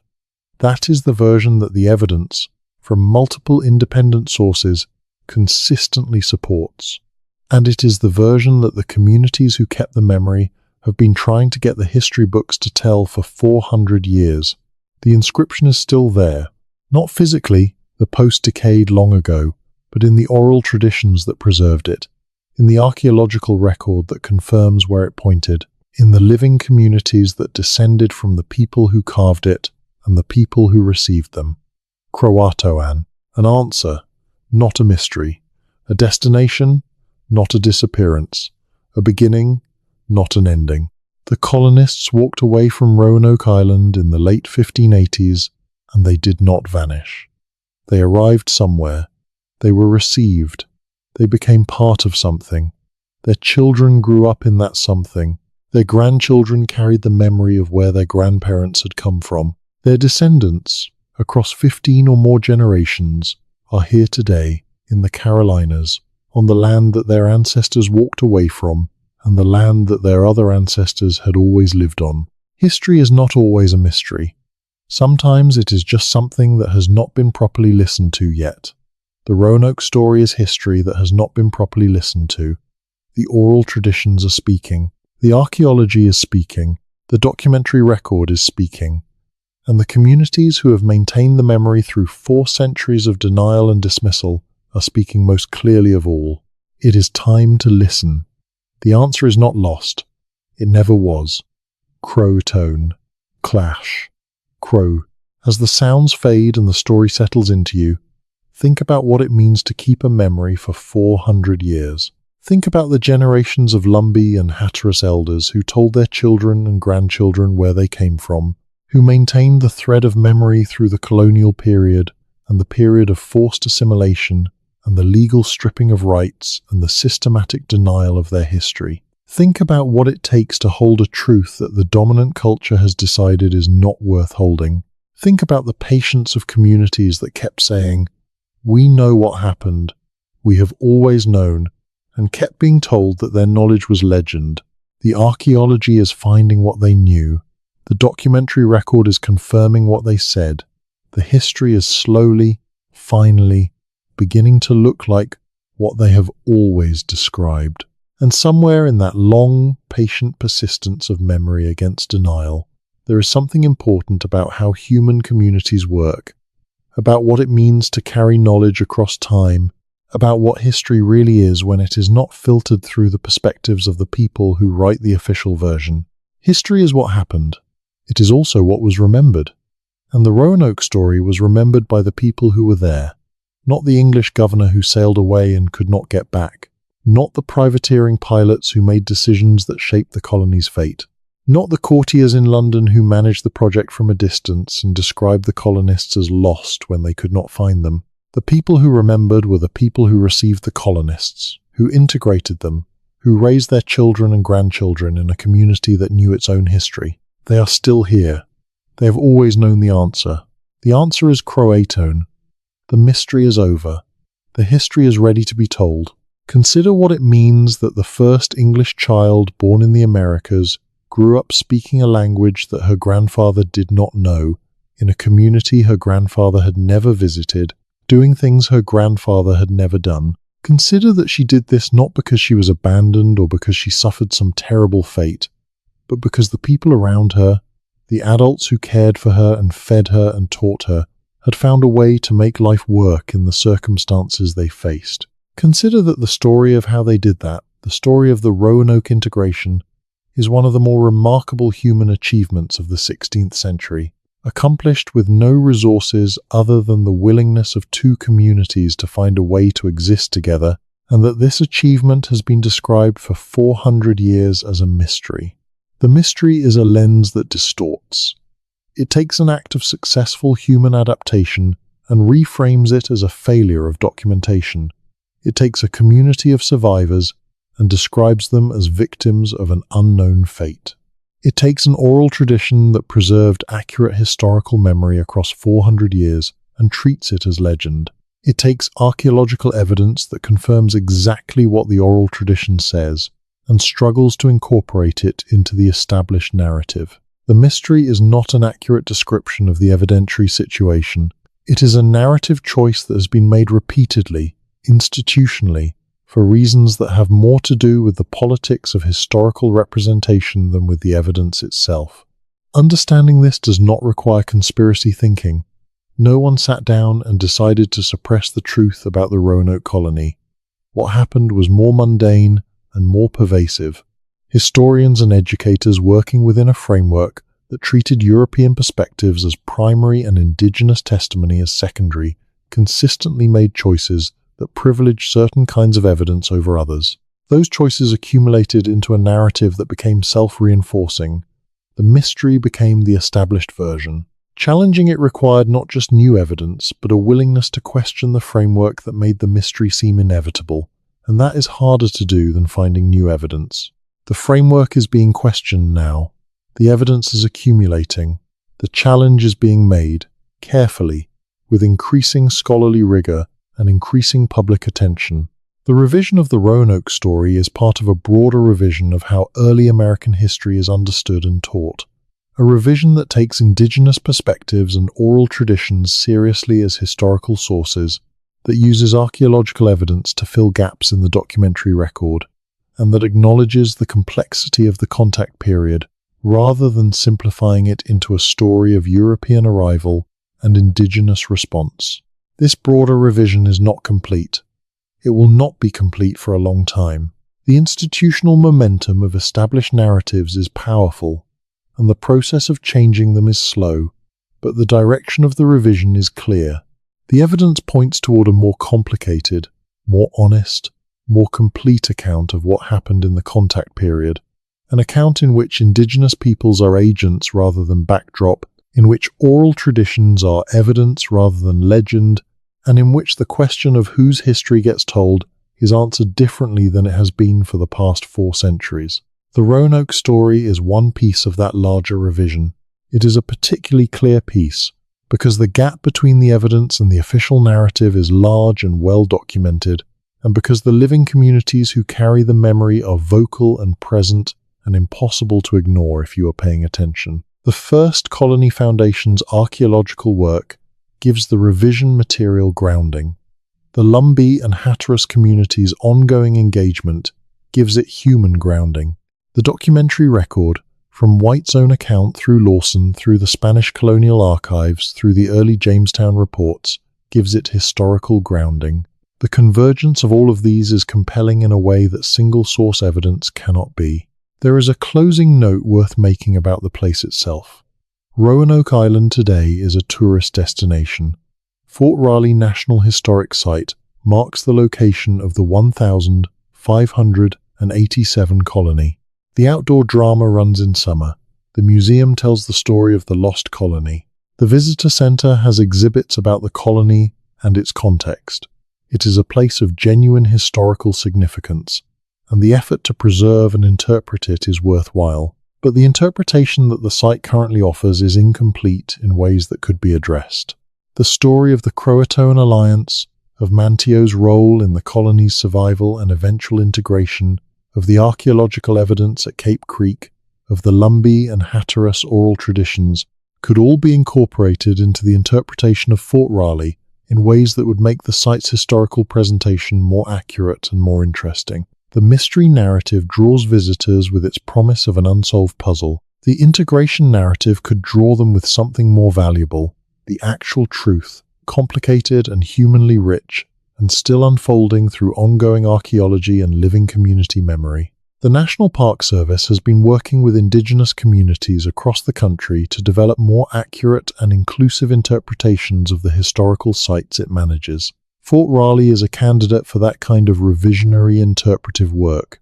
The conversations between the National Park Service, the First Colony Foundation, and the Lumbee and Hatteras communities that would be needed to develop a new interpretive framework for the site are not happening yet at the scale they need to, but the groundwork is being laid by the people doing the archaeological and historical work. When a visitor to Fort Raleigh in the future can hear not just the story of John White and the mystery, but also the story of the CROATOAN decision to receive the colonists, the oral tradition of the Lumbee Nation, the archaeological evidence at Cape Creek, the account of John Lawson meeting the grey-eyed descendants, the full weight of everything that the evidence supports, That will be a better visitor experience and a more honest historical presentation.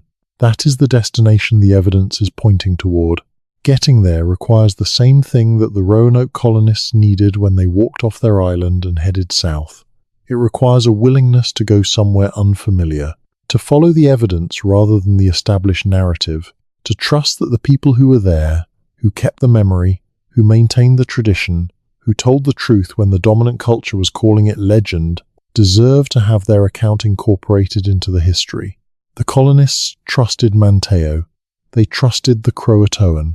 That trust is what the physical evidence at Cape Creek represents. That trust is what the oral traditions of the Lumbee and Hatteras communities have been preserving for 400 years. And that trust is what historians and educators need to extend to those communities and their traditions if the Roanoke story is finally going to be told honestly. It is a long overdue act of historical reckoning. The evidence is there. The communities are here. The archaeology is continuing. The revision is in progress. The answer has always been CROATOAN. And now, finally, the scholarship is learning to read it. There is something quietly remarkable about the fact that the most important word in this entire story is not an English word. It is an Algonquian word. The word that the colonists carved on the post was the name of an Algonquian community, the name of the people who received them, the name of the land where their descendants are still living. The English colonists, in their final act on Roanoke Island, named an indigenous community as the solution to their crisis. They acknowledged, in the clearest possible terms, that their survival depended on that community, and then they walked toward it and became part of it. CROATOAN, an Algonquian word, the answer to an English mystery, the name of the people who made American history possible for 117 people who had run out of other options, the name that has been on the post, in the soil, in the oral traditions, in the ground at Cape Creek for 400 years, waiting. Now think about what you carry, not metaphorically, but literally, in your own ancestry, in your own history, in your own family's story of where they came from and how they got here. There are probably moments of adaptation and integration and survival that look nothing like the official historical narrative. Most human lives are more complicated than the textbook version of history suggests. Most communities have more layers to their ancestry than a simple origin story captures. The Roanoke colonists and the CROATOAN community who received them are an extreme case, documented in archaeological evidence and oral tradition and fragmentary documents. But the underlying pattern, communities finding ways to exist together under pressure, is not unusual. It is history as it actually happens, as opposed to history as it gets simplified for the telling. The Lumbee Nation is real, the Hatteras community is real, the Cape Creek site is real, the signet ring and the copper farthing and the metalworking evidence are real, the Lawson account is real, the hidden map patches are real, the CROATOAN inscription was real, the people who lived that history were real. They were not a mystery, they were not a vanishing. They were people who made choices and faced consequences and built lives in the circumstances they found themselves in. Their descendants are doing the same thing, in the same region, 400 years later. And the history that connects them, that runs from the inscription on the Palisade Post through the Cape Creek archaeology, through the Lumbee oral tradition to the living communities of North Carolina today, is history that deserves to be told honestly. So here is what actually happened at Roanoke. The colonists arrived in 1587 into a politically complex situation that their sponsor had not prepared them adequately for. Their governor left to get supplies and could not get back. They waited as long as they could, then made the only rational decision available to them. They went to the one community that had agreed to receive them. They left a clear message for anyone who came looking. They became part of that community. Their children grew up as members of it. Their descendants maintained the memory of where they had come from. The communities they became part of are still here. That is the version that the evidence supports. That is the version that the oral traditions have always told. That is the version that the archaeology at Cape Creek is confirming, and that the ongoing research at potential inland sites is working to fill in further. That is the version that is true. The textbook version, The mystery version, the Lost Colony version, is not a summary of uncertain evidence. It is a choice to look away from the evidence that exists, because the evidence points toward a conclusion that the established narrative cannot easily accommodate. That choice has had consequences for real communities and real people and real history. It is past time to make a different choice. The answer is not lost, it never was. It was carved in wood 400 years ago, preserved in oral tradition for every one of those years, and confirmed in the ground at Hatteras Island by the careful work of archaeologists who decided to take the question seriously. CROATOAN, that is where they went. That is what happened. That is the truth that has been waiting, patient and persistent, for the history to catch up.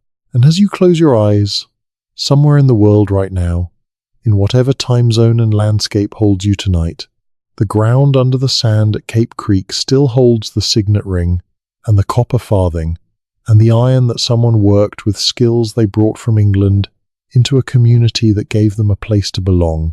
The descendants of the people who made that happen are still living in the Carolinas. The memory is intact. The mystery was always a choice. The truth was always there. And the communities who kept it alive across 400 years are the reason we can tell it honestly now. Rest in the knowledge that history is more complicated and more human than the textbook version suggests. That survival looks different from the inside than it does from the outside. That the people who seem to disappear from the official record are often very much present in the living traditions of communities that never forgot them. That the answer is usually in the most obvious place if you are willing to look. CROATOAN. It was the destination all along. The ground holds the memory. The communities carry it forward. 400 years of insisting on the truth. And now at last, their truth is being properly heard.